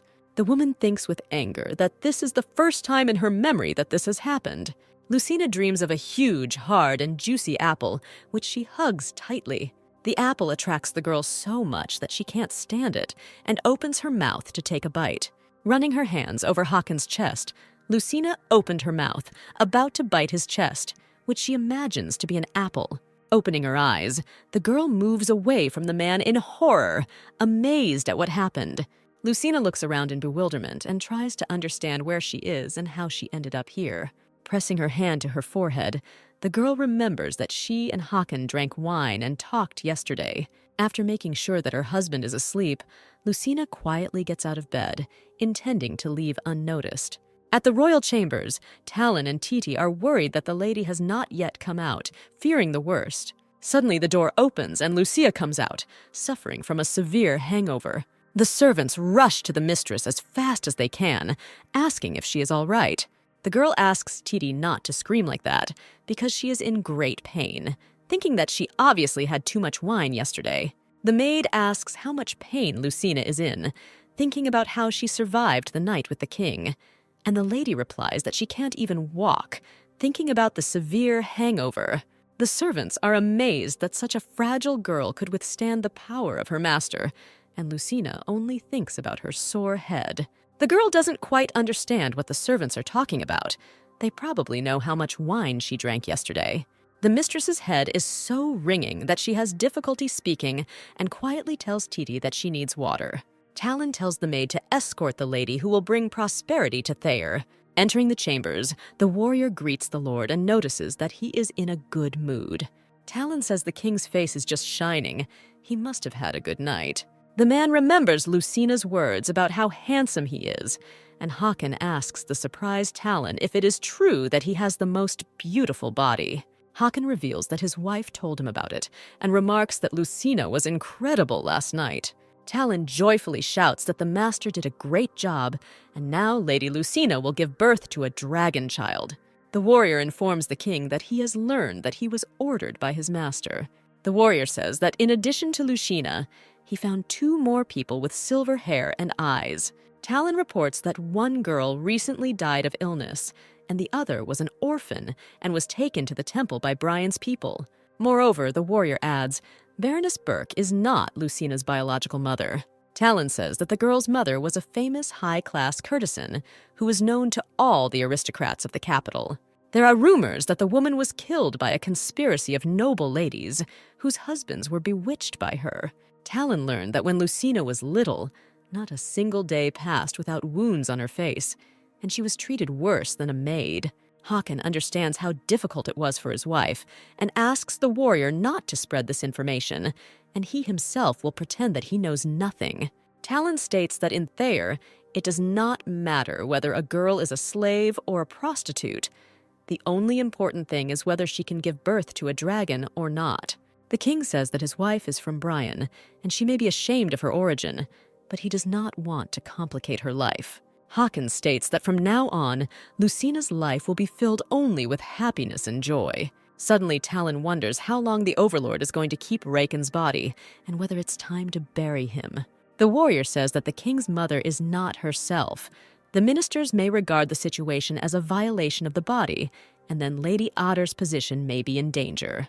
The warrior confidently says that the previous king should find peace next to his ancestors. The young man asks, before a new queen appears in the palace, to pay tribute to the past king and establish new laws. Suddenly, Talon changes the subject and states that Titi took the lady to the pool and asks if the king would like to join her. Hakan thoughtfully replies that he and Lucina need to finish the conversation they didn't finish last night. The king looks around in confusion, but does not see his wife in the pool. The man goes deeper into the room, pulls back the curtain, and sees the maid combing Lucine's hair. The girl notices her husband and greets him joyfully, shyly covering herself with a robe. Lucina asks her husband for forgiveness because yesterday, without understanding how, she fell asleep. Hakan gently pats the girl's head and remarks that it was nice to watch his wife sleep. Suddenly, the king notices that Lucina's hair is still wet and offers to help dry it. Titi instantly hands the towel to the master and declares that he will wait for the mistress outside the door. The man sits down on a chair and invites the girl to sit down too. Lucina notices that there are no more chairs, and her husband calmly invites her to sit on his lap. After thinking a little, the girl carefully sits on the king's lap, feeling awkward. Hakan asks if his wife is okay, because after drinking so much wine, she must have a bad hangover. The Lord says that the wine from Thayer is very insidious. When you drink it, it remains sweet on the tongue. But when you wake up in the morning, the wine becomes your worst enemy. Suddenly, the man hugs Lucina to himself and admits that she is like wine to him. The king says that he is ready to look at the girl's face all the time. But as soon as it disappears from sight, he begins to get bored. Hakan reflects that Lucina had a hard time living in Berk, and then he forcibly took her to a foreign country. How can one then count on her being able to give him her heart? Looking at his wife, a man thinks that he does not want to make her suffer, and therefore must tell her the truth. Hakan gently asks if the girl can come to his room tonight. The king declares that he wants to tell his wife something important, but this time they will do without wine. Coming out of the pool, Hakan tells Titi that she did a very good job and helped the lady learn to speak well. Turning to the servant, the king orders that the maid be given a bar of gold as a reward for good service. Titi bows deeply and warmly thanks the Lord for the honor shown to her. Hakan declares that Lucina will come to him for dinner in the evening, and from now on, this will happen every day. The king tenderly kisses his wife's hand and says that he needs to go, but they will definitely see each other in the evening. One of the maids tells Carrot the latest news and states that now the king intends to spend every night in bed with his wife. From another servant, the woman learns that the priest has set a day for the funeral of Raken's body, which means that the former queen will be expelled from the palace. After thinking a little, Karen orders the surprised maids to call Gilli.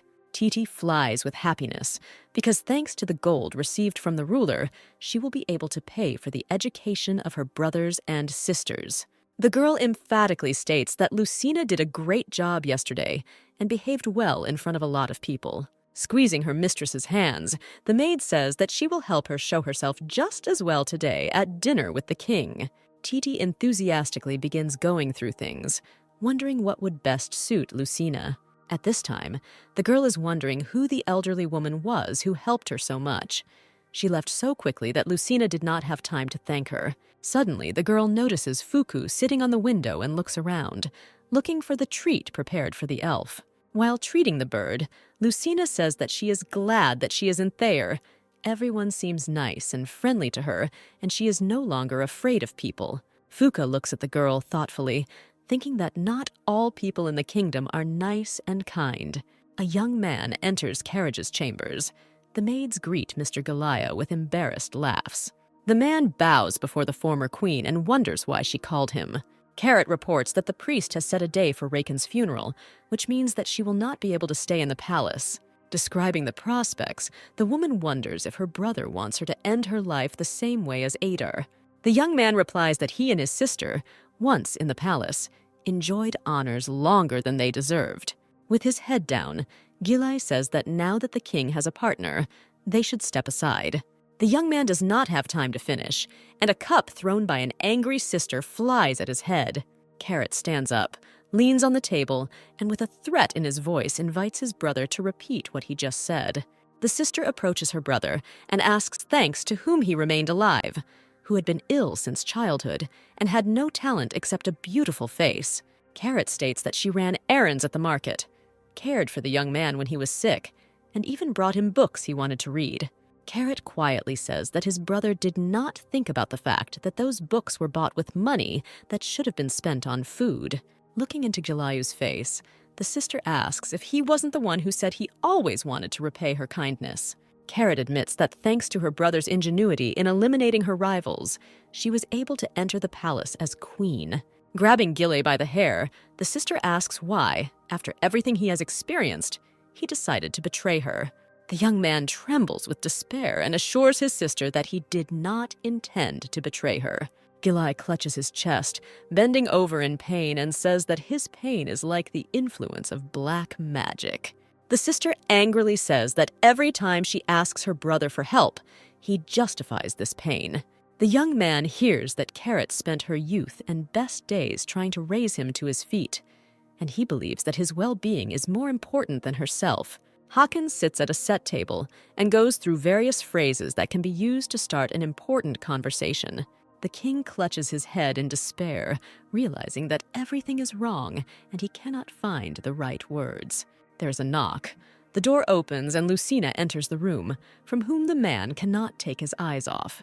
The king jumps up, fussily invites the girl to sit down, and says that he does not know whether she will like the ordered dinner. Lucina, not paying attention to Hakan's worries, quickly approaches him, hugs him by the neck, and kisses him tenderly on the lips. The wife admits that they saw each other in the morning, but it was already evening and she managed to miss her husband. The embarrassed king asks how long the girl trained to say this phrase. Suddenly, the man's face takes on a serious expression, and he declares that he has something important to say. Suddenly, Talon bursts into the room without knocking and says with alarm that they have big problems. The warrior reports that Mrs. Ader's madness has manifested itself again, and they urgently need to go to her.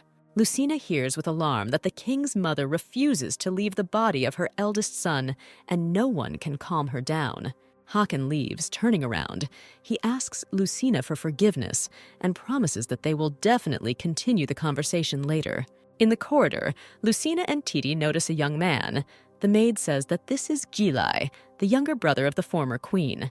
The girls look at the young man and notice that he is clearly unwell. Suddenly, Gilli falls unconscious on the floor. Lucina, without a doubt, immediately rushes to his side. Examining the guy, the girl realizes that his heart has stopped, and if she doesn't use her power right away, the young man will die. Lucina understands that she must help the patient, but is afraid that her abilities will become known. Turning to Titi, the girl tells her to call someone for help, and she will stay behind to look after Gilli. Lucina carefully looks around to make sure that no one is nearby. Having laid hands on the young man, the girl understands that his illness is very serious, and even with her magic, it will not just go away.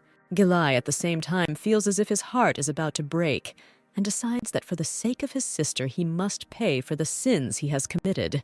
The sister took care of her brother. despite the fact that everyone said that the boy would soon die.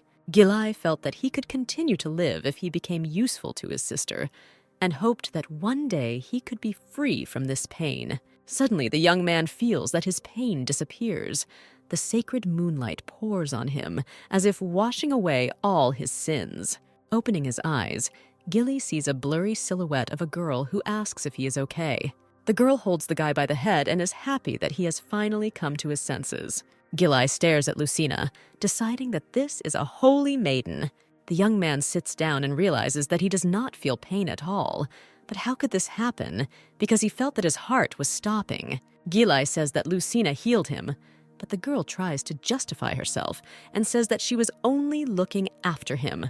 The guy reflects that even the best medicines that his sister obtained did not make him feel better, but now his pain has been cured.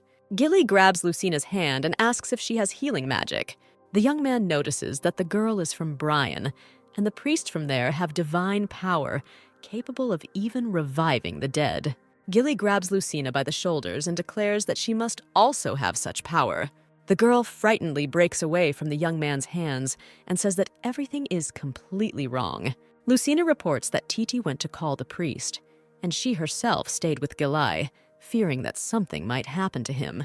The young man is sure that the king's wife healed him with the help of divine power. Otherwise, his pain would not have gone away so quickly. Suddenly, the young man asks if it's a pity for the girl to waste her abilities like this. Gilli states that with such a gift, Lucina can survive anywhere on the continent, and she has chosen to become a dragon's wife instead. Suddenly, an idea comes to the young man's head, and he tells the girl that she should run away right now, and he will help her with this. With a smile, Gilli reflects that thanks to Lucina's gift, he will be able to live longer without suffering from heartache. Again, grabbing the girl by the shoulders, Gilli invites her to come with him. They will leave the palace and be able to live freely. Lucina does not understand what the young man wants from her and resolutely declares that she is Hakan's wife and will not go anywhere. Gilli angrily asks what is the point of all this if a girl loses her life trying to become a queen. Lucina is amazed to hear that it is very painful to die with a guardian dragon child inside of you. The girl is amazed by Gilia's words and asks what it all means. Gilli smiles, struck by a hunch, and says that it means Hakan didn't tell her anything. Ader, threatening with a weapon, orders no one to come near. If anyone touches her son, she will kill everyone. The warriors notice that the woman is holding a black arrow that can kill the dragon, so they should be careful. Ader shouts that her son is not dead. He just fell asleep and will definitely wake up soon. Suddenly, Hakan runs into the room and convincingly asks his mother to calm down. Seeing her younger son, the woman begins to scream that it was he who killed Hakan. Because of him, his older brother died. Hakan lowers his head in horror, and the priestess shouts that the lady must come to her senses. Hakan was killed by a fighter. But Adar frantically shouts that the arrow hit Hakan precisely because of Hakan. Only he is guilty of his brother's death. Lucina stares at Gilli and asks him to explain what Hakan did not tell her. A young man talks about what it means to spend the night with a dragon and give birth to his child. Nosha declares that it was no coincidence that the king took as his wife a girl from Brion who insulted their tombs, because if she dies, then it is not so terrible. Gilli says that the king protects the women of Thayer, which is why he took the girl here so that she would suffer a painful death instead. Lucina listens in despair that if the king had told her everything right away, she would have rejected him. The girl is completely confused, and Gilli adds that she should not be mistaken, because Hakan is simply using her. Shouting that her son's enemy must die, Adar plunges the tip of his spear into Hakan's chest. The woman shouts that her brother was always jealous of Hakan and did only bad things, and after he killed him, he took the wrong place. The warriors pull the mother aside. Talon orders holy water to be brought immediately and asks if everything is okay with the ruler. Hakan hears nothing except the words of his mother, who demands that he be released in order to finish what he started. Adar puts the equipment on his son and says with a laugh that Hakan wants to repeat everything after his brother. Hakan looks at the boy and declares that now, if he himself falls on the battlefield, his brother will be able to defeat the enemies in his place. Otter asks not to say such things to the child, but the brother notices that at his brother's age, he defeated the leader of the wolf tribe. The woman strokes her son's cheek and says that Riken is a great king, and does he really think that his brother is the same? The priestess cleans up the king and notices that, fortunately, the wound is not deep. The healer says that the cave is a sacred place, and if Hakan stays in it, he will be healed naturally. The king stands up with a gloomy face and orders no one to follow him because he wants to be alone. Lucina does not want to believe what she heard. She does not believe that Hakan could use her. Wiping away her tears, the girl decisively says that she must ask the king everything. Gilli notices that the ruler is a monster who brought the girl by force. So does she really think that he will tell her the truth?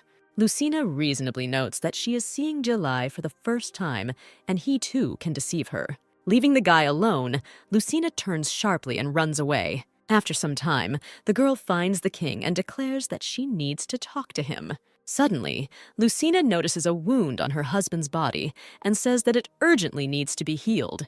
The man turns around abruptly and declares that he doesn't want to talk to anyone right now. Putting his hand on his wife's shoulder, Hakan wearily says that they will discuss everything later. Lucina grabs the king's hand and says that he is bleeding. His wound must be treated quickly. Hakan rather rudely grabs the girl's hand and tells her to stop now. The man, holding back his anger, says that he is not in the mood to talk to the girl right now. Lucina is not going to give up and declares that she will not go anywhere because she needs to talk to her husband.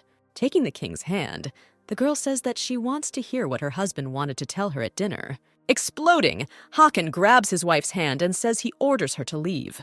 Titi says that when she was looking for the priest, she found out that he had gone to the cave to bury Riken, and something must have happened there. The maid asks the lady not to worry so much and assures that the great king will return soon. Lucina sadly tells Titi that she wants to be alone and asks the girl to leave. After a while, Gilli comes up to Lucina and asks if she has considered his proposal. The young man says that, judging by the expression on the girl's face, she did not have a simple conversation with the king. The guy sits down next to Lucina and asks why she hid her strength from everyone. The girl denies everything, and Gilli notes that the girl must simply not want to be pestered by everyone just like him. The guy says that Lucina does not know her worth. If he had such a gift, he would not die in order to give birth to a child for a dragon. Lucina asks not to speak ill of the king, and Gilli does not understand why she is still on the side of the one who deceived her. Looking the young man in the eyes, Lucina confidently says that she still doesn't know for sure whether everything is as her interlocutor tells her. Suddenly, Gilli notices that Lucina likes Hakan and asks what she sees in someone like him. The girl admits that her husband is the first person who listened to her and said that she was sweet and beautiful. Turning to Lucina, Gilli remarks in surprise that he can do this too.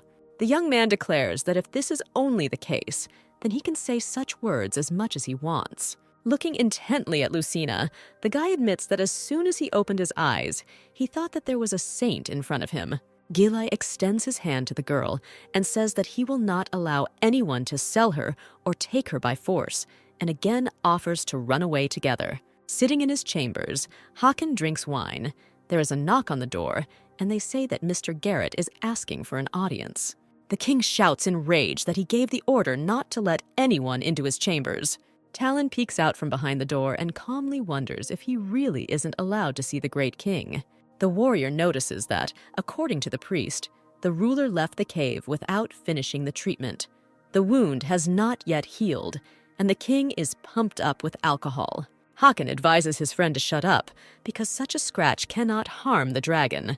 Talon says that the dragon is not easily wounded by ordinary weapons, but black arrows can kill even the guardian dragon. Enraged, Hakan asks what the warrior thinks he should do, other than lock his mother in prison. Talon calmly remarks that the overlord must at least do this if he does not want Otter to be sent to the Valley of Fire. The man is perplexed to hear that everyone believes that the woman should be sent to the Valley of Fire because she vowed to kill the last guardian dragon. The warrior embarrassedly says that at first Otter did not allow Riken's body to be buried for 10 years, and now she is threatening the king's life. The ministers will not leave it all that easily. Hakan is furious and shouts that Ader is his mother, and everyone else must have gone crazy. Talon admits that he is sorry to say this, but the lady can no longer play the role of the king's mother. Looking at the sword pointed at him, the warrior continues that the ruler should not protect his mother. He needs to make a cold-blooded decision. Hakan threateningly declares that if Talon does not leave now, he will kill him.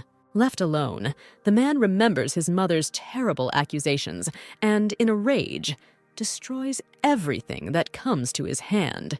Hakan thinks in despair that if he had died on that terrible day, then his mother would have been happy. Suddenly, the king notices that everything is blurry before his eyes. His head is incredibly dizzy, and he falls unconscious on the floor. Hearing Jelia's words, Lachina notices that upon hearing the confession, her heart does not flutter as before. Hearing such words from Hakan, the girl felt that her world had been turned upside down. Lucina stands up abruptly and decisively declares that she needs to go to her king.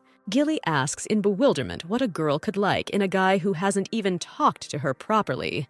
Lucina replies that she is coming to him not because she feels sympathy, but because the ruler is wounded. The guards keep hearing knocks on the door and shouts that the woman must avenge her son. Adar shouts that Hakan shot a black arrow at Rakan. She saw it herself. Suddenly, the woman notices that a small toy bear has fallen at her feet. Leaning towards the toy, Adar's head seems to clear, and she says that Hakan did not kill Rakan. Clutching the toy to her chest, the queen remembers that her older brother died protecting his younger brother, as he always promised. Looking at her hands and remembering what happened, the woman is already wondering what she has done. Adar rushes to the door, shouts that she was not herself, and asks to let her see her son. Carrot enters his brother's room and says that the mad Adar attacked Hakan after seeing visions caused by Gilli. The woman notices that the mother is the king's weakest point, and after what happened today, he will not even dare to think about burying his brother. Gilli replies that there is a lot of talk among the ministers that Mrs. Adar should be sent to the Valley of Fire.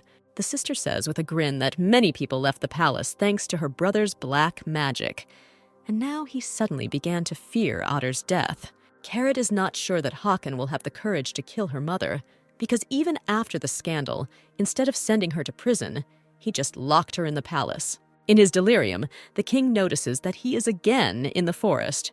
He wants to get up to fly away from danger, but his wings do not move. The dragon realizes that he needs help, and suddenly sees the little girl with silver hair again. Lying her husband's head in her lap, Lucina notices that his wound has caused him to develop a fever. A girl wonders if she can trust a man and stay close to him. Deciding that in any case she cannot watch her husband suffer, Lucina puts her hands on her chest and begins to heal. The king sits down, holding his head, and does not understand what happened to him and why he ended up on the floor. Hakan wonders if he was really in so much pain that he saw that strange dream again. The king touches his chest and suddenly notices with surprise that his wound has completely disappeared. In the morning, leaving his chambers, Hakan meets Talon, who says that he has brought the priestess so that she can examine the lord. Suddenly, the warrior notices with joyful bewilderment that the great king's wound has healed. Hakan turns to the priestess and asks if she came to him at night to heal him, but the priestess nods negatively. Turning to Talon, the king asks if he washed his wound with holy water. Hakan reflects that the wound from the black arrow could not have gone away so quickly, especially since he was very feverish. The priestess explains that the lord is a guardian dragon, and therefore recovers faster than ordinary dragons. The king asks the guard who came to him at night, and receives the answer that Mrs. Lucina was in the chambers. Hakan recalls his delirium and comes to the conclusion that all this was not a dream. The guards at the queen's palace notice that not a sound has been heard from the chambers for a long time and decide that they need to take a look.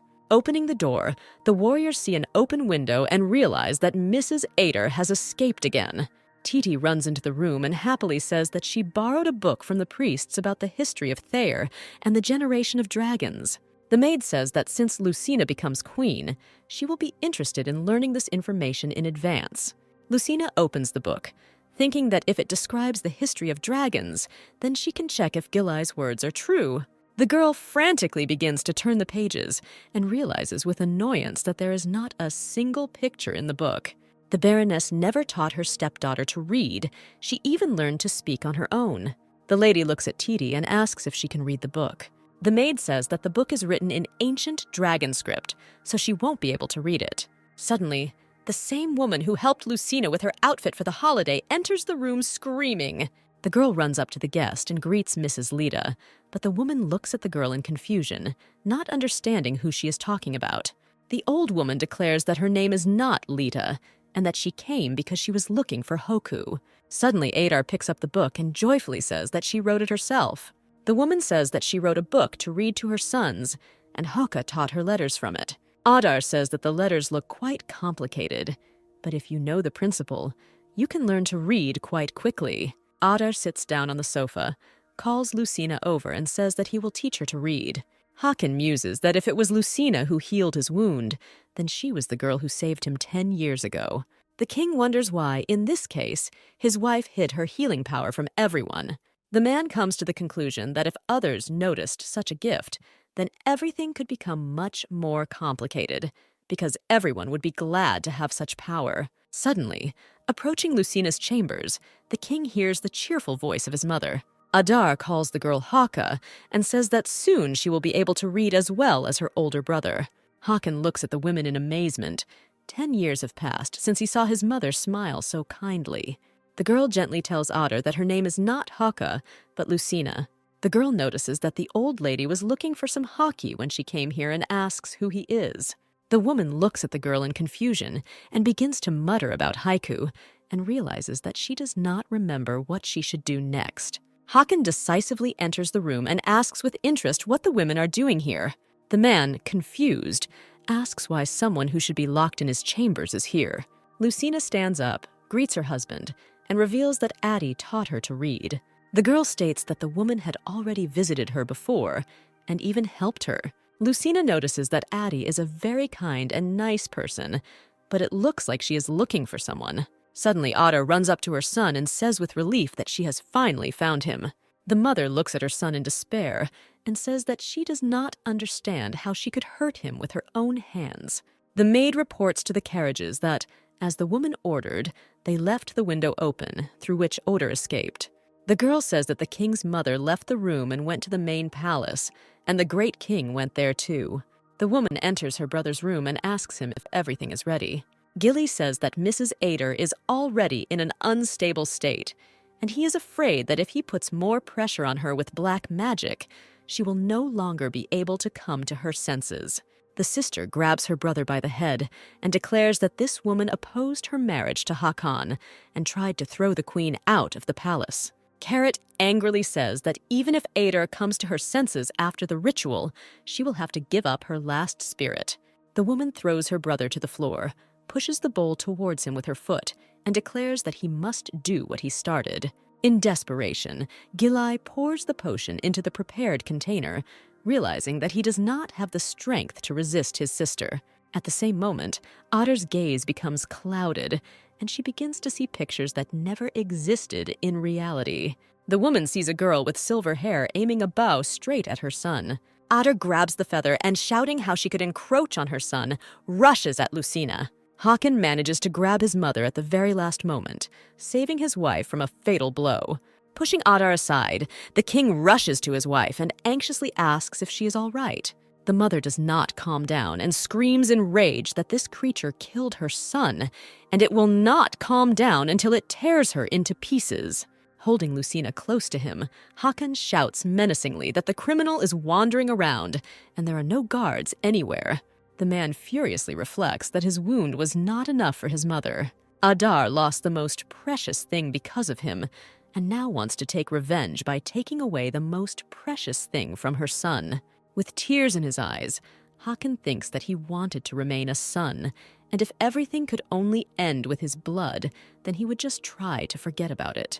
Watching how the warriors twist the mother, the king orders the criminal to be sent to the Valley of Fire. In desperation, Hakan shouts that the king and his wife have been attacked, and it is time to put an end to it. Turning to Titi, the king orders the priestess to be called because Lucina was injured. The husband sadly says that his wife was injured because they neglected to protect the criminal, but this will not happen again. Talon enters the chambers and asks if the great king really intended to send Adar to the Valley of Fire. Hakan calmly replies that the minister should feel better if the man threatening the last guardian disappears. The warrior asks in surprise whether Lady Lucina will not be upset that because of her the king's last relative will be doomed to death. The Lord calmly replies that his wife does not need to know about everything, and he gave the order to everyone to remain silent about it. From now on, all information about Adar will be hidden, and talking about it is prohibited, and violators will be punished. Gilli realizes that due to the use of black magic, he lost consciousness again, and tries to figure out how many hours have passed. The young man asks the passing maids if anything happened while he was sleeping.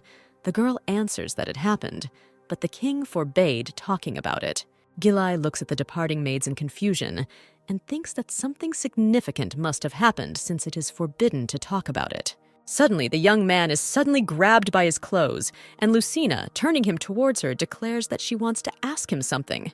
The girl tried to find out about the woman who attacked her, but Titi told about the king's order. Lucina asks Gilli if he knows the woman that Hakan sent to the Valley of Fire. The young man covers his mouth with his hand in horror, not understanding what the girl is talking about. Grabbing Lucina by the shoulders, Gilli asks if Hakan ordered Lady Adar to be sent to the Valley of Fire. Lucina replies that the king ordered the punishment of a woman who lived in a separate palace. Gilli reflects in despair that he never thought that Hakan would sentence his mother to death, and it was all because of him. Lucina asks if the young man knows this woman, or if he too cannot tell anything because of the order. Gilli doesn't have time to say a word when Hakan's shout is heard from the side, calling his wife. The Lord is furious and asks what Gilli was doing with his wife now. In one leap, the man finds himself next to his interlocutors and sharply grabs the young man by the clothes. Hakan states that Gilli must be seeking death if he dared to touch Lucina. The girl looks at the ruler in fear and tries to explain that everything is not at all what he might have thought. Seeing that her husband is not reacting to her words, Lucina tries to push him away from Gilli, urging him to calm down. Turning to the young man, the girl declares that she wants to talk to the king alone. Turning to Hakan, the wife asks if it is true that when their bodies join, she can die. The girl asks if this is the reason the king chose her instead of the Thayer girls, but said nothing, fearing that she would run away after learning the truth. Hakan tries to justify himself, assuring that he did not think of hiding anything from her and really wanted to tell her. Suddenly, Lucina turns away sharply and begins to cry. The king helplessly reaches out to his wife. The girl breaks free and declares that she doesn't want to talk to Hakan now. Looking after his wife, the king sadly thinks that he is already accustomed to women running away from him. The man is used to letting girls go and forgetting them, but for some reason, refusing Lucina causes him great pain. The girl was the first to smile at him sincerely and without fear and came close. Lucina was like a dream that he had seen since childhood, and the man believed in what he had previously considered impossible. Hakan believed that with Lucina, he could find what Rakan had once told him about. The king presses his hand to his chest and clearly understands that he really fell in love with Lucina. A girl walks through the yard and suddenly hears a soft shout calling her name. Turning around, Lucina notices Gilli standing nearby, who presses a finger to his lips, calling for silence. The girl notices a bruise on the young man's neck, and with a grin, he invites her to cure it. Gilli says they need to rescue the woman who was sent to the Valley of Fire by the king. With amazement, Lucina learns that that woman is the mother of the great king. The young man says that since Adar is still the mother of the king, they will not throw her in the valley, but will imprison her in a fiery prison. Gilli upsetly reports that the woman will not last long in prison because she is already old.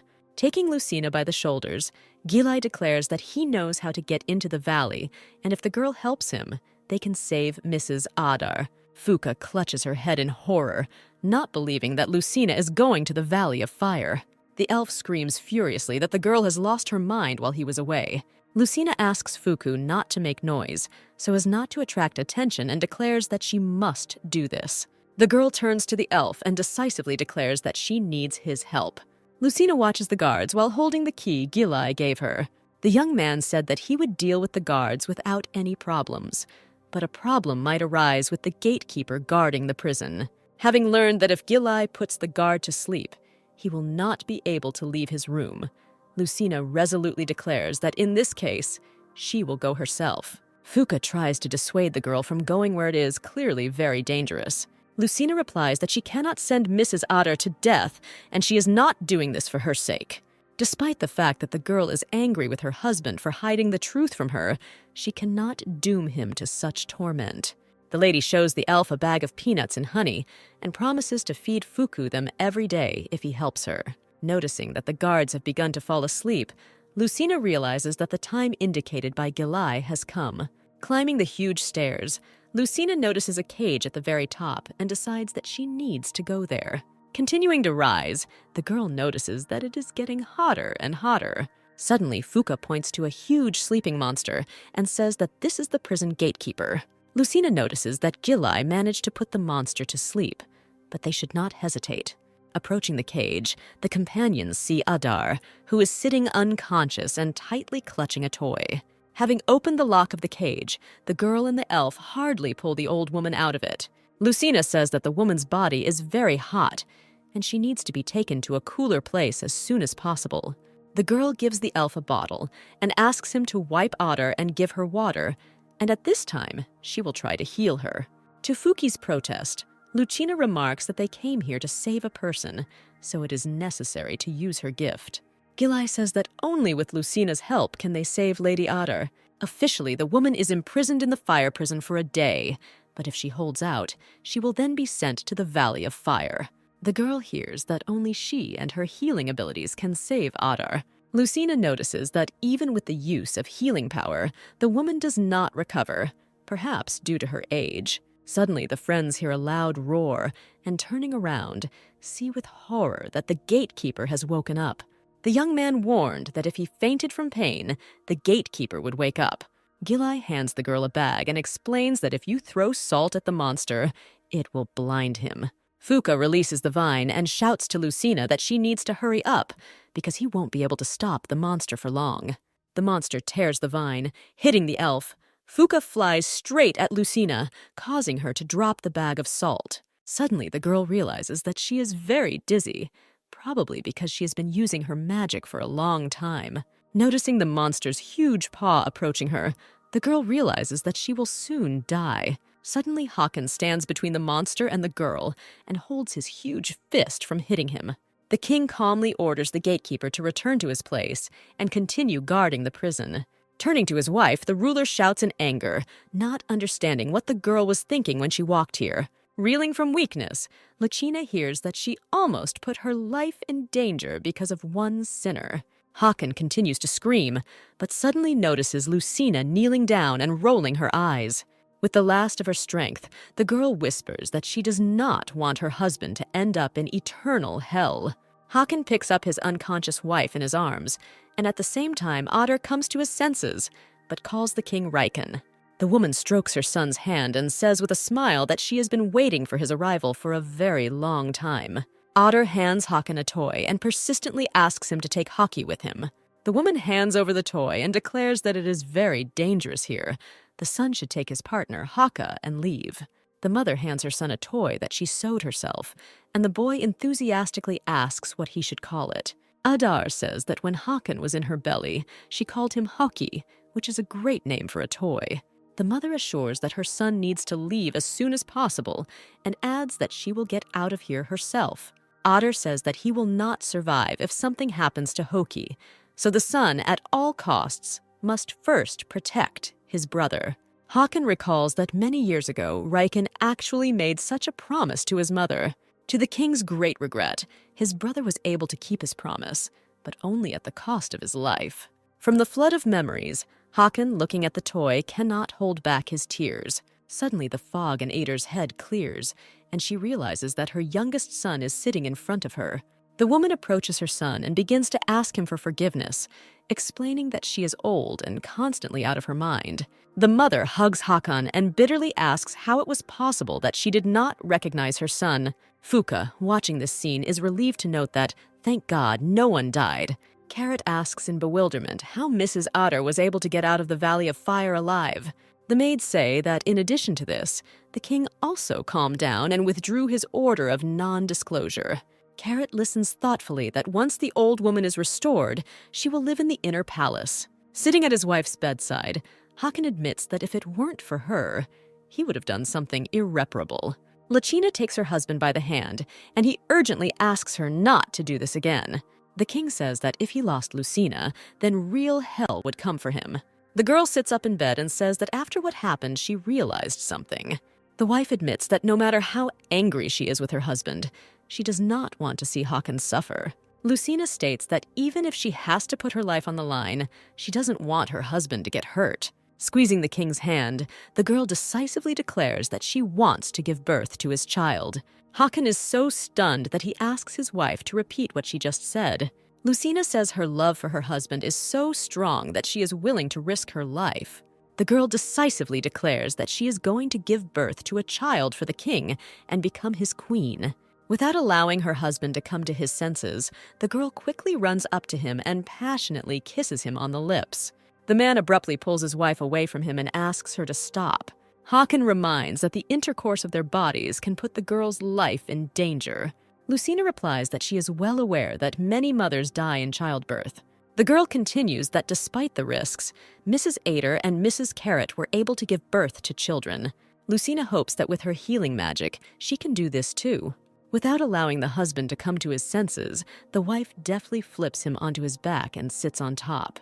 Lucina tries to take off her husband's clothes, but he jumps up in fear and pushes her away.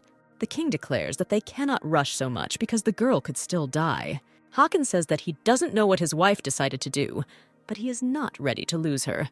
The man admits that he was incredibly scared when he saw Lucina in the Valley of Fire. Holding the girl close to him, the ruler says that he doesn't even want to think about the fact that he might not have had time to save her. The husband begs Lucina to treat her life as carefully as possible. The girl is wondering whether she should tell her husband about her gift, especially since Gilli already knows about it. Lucina notes that Thayer needs an heir, but she hates the idea of another woman bearing Hakan's child. The king firmly states that first of all, they need to check the girl's health. The husband notices that his wife has already lost consciousness several times, and with such a body, it is dangerous to have even an ordinary child, let alone a dragon. Lucina reflects that having healing magic, she never thought about whether her body was healthy. The girl faints every time she uses the gift for a long time. Does this mean that she is not strong enough? The priestess reports that the lady does not have any serious illness, but there is a lack of nutrients. Lucina becomes incredibly embarrassed when the priestess asks if she had a bad diet as a child. Hugging his wife, Hakan wonders if his wife will feel better if she eats better.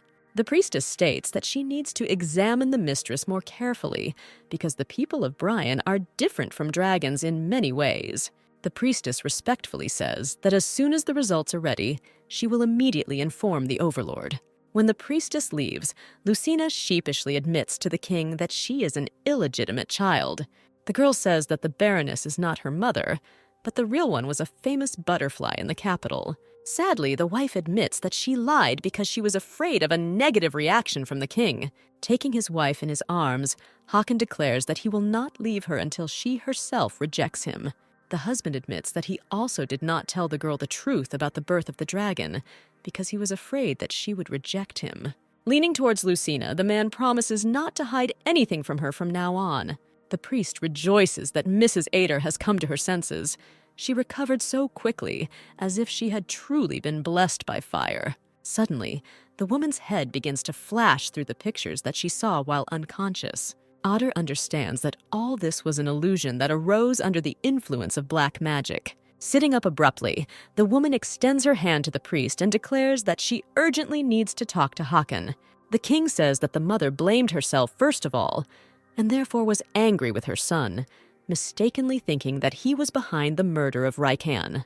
Hakan admits that if it weren't for Lucina, they would have lived their whole lives with this misunderstanding. Lucina notes that it would be more convenient for her to speak if her husband would put her on her feet. The king states that, according to the priestess, his wife's body is weak, which means she should not overwork herself. The warrior greets the great king and reports that Lady Ader has finally woken up. The couple come to the king's mother, but she has already fallen asleep again. Carrot enters the room with a tray and reports that Mrs. Ader just recently fell asleep. The woman says that it will take more time for her mother-in-law to fully recover. Carrot states that he wants to take Lady Adar to the Queen's palace and take care of her as required by law. Lucina turns to Hakan and says that she too could take care of Adar. Carrot irritably says that according to tradition, the previous queen should be courted by the current one. The woman reproachfully says that Lucina has spent so much time in Thyre, but has not even studied the banal laws. The husband hugs Lucina and says that there is no need to rush into this. The laws can be learned after she becomes a great queen. The king notes that Carrot, who knows the laws so well, must remember that after the birth of the child, she herself will have to honor the queen. Hakan tells Lucina that he will bring her books on the culture and laws of Thyre. The girl will slowly read them and ask about everything that she does not understand. The girl is embarrassed and thinks that even if her husband gives her books, she still won't be able to read them.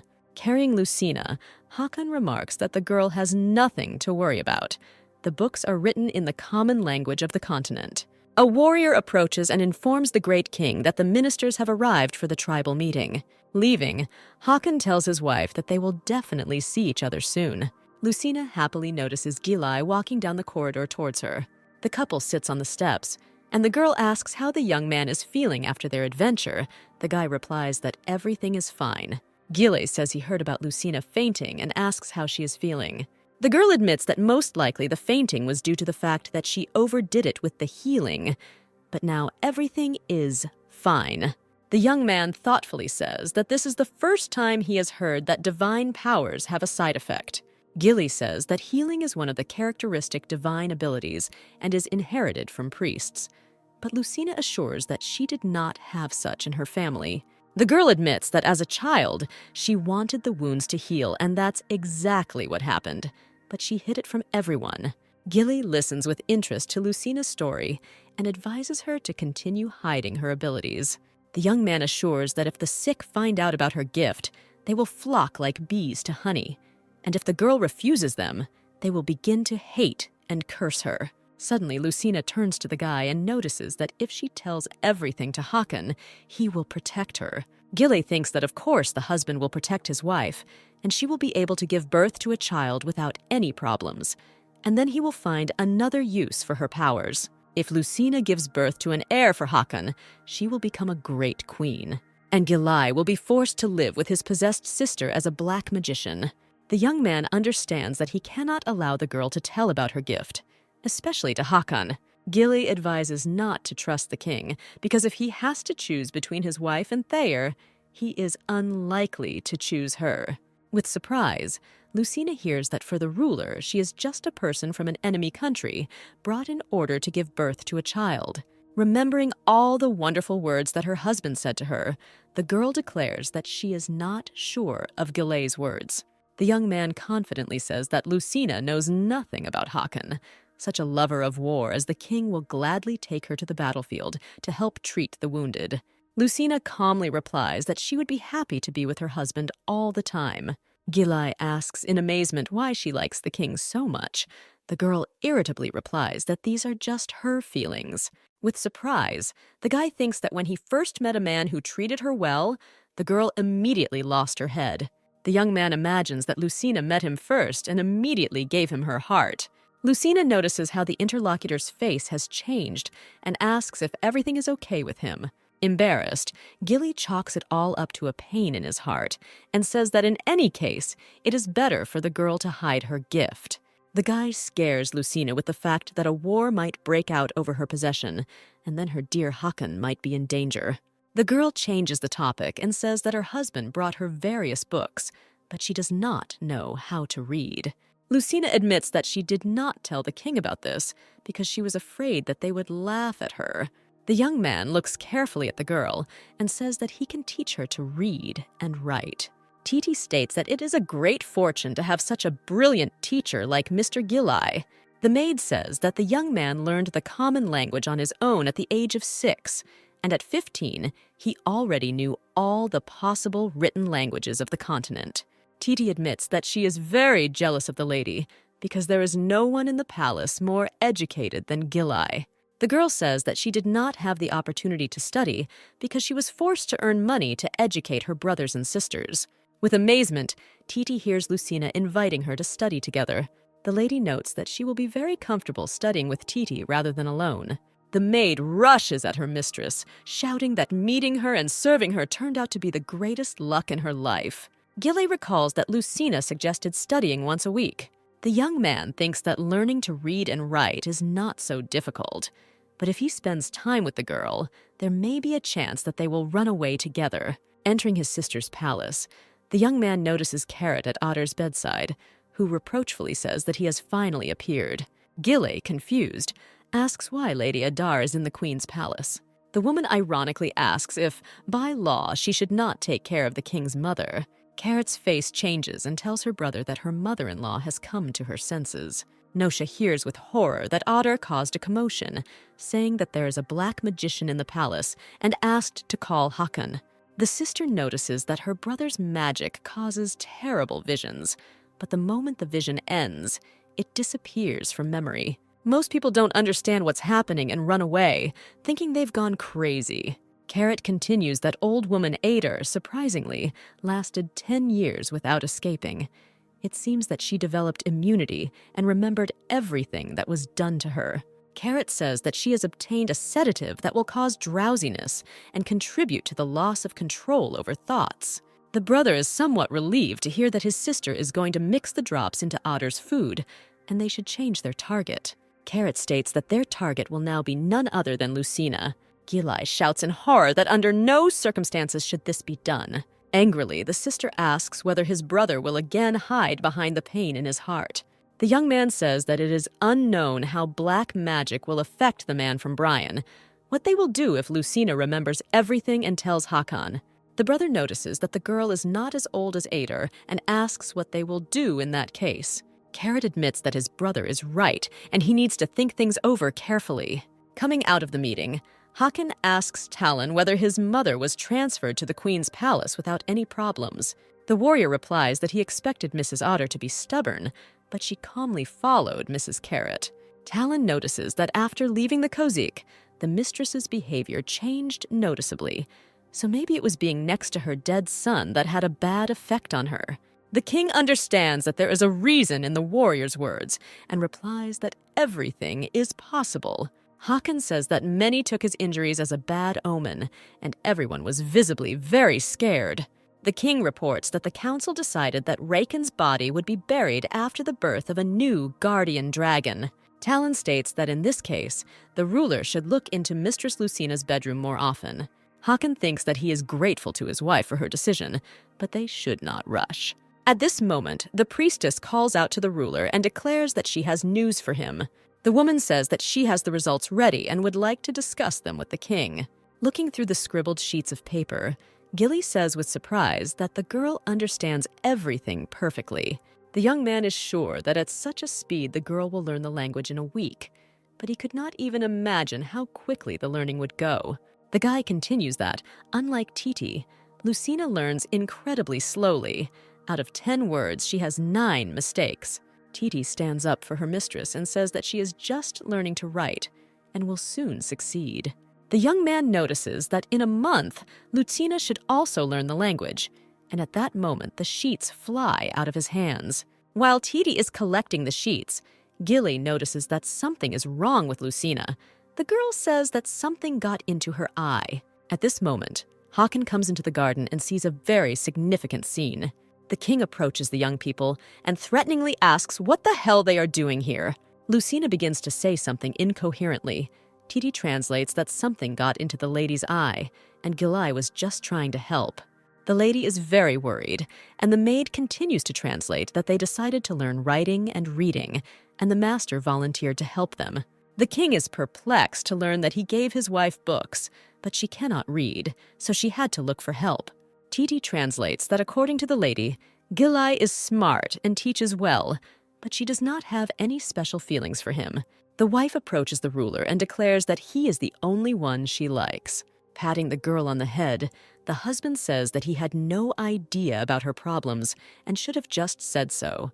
Hakan notes that it's normal to learn what you don't know, And Lucina is good for finding a smart person and asking him for help.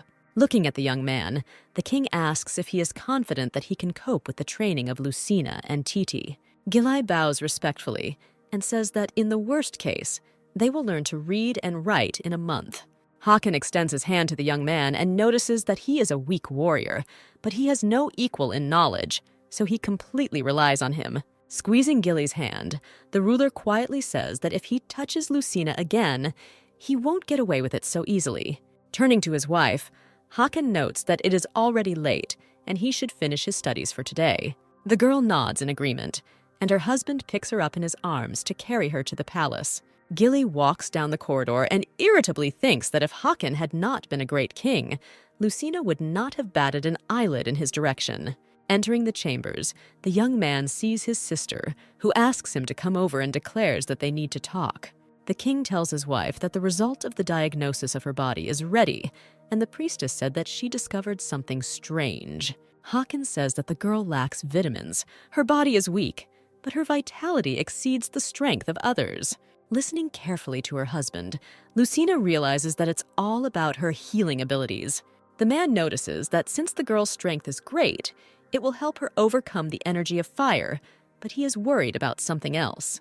Remembering the fainting spells, Lucina reflects that just having the power to heal does not make her body strong enough. Hakan says that in 2 months he will begin his prime, so soon he will have to take medicine and abstain. The wife looks at her husband in bewilderment and asks what the heyday is.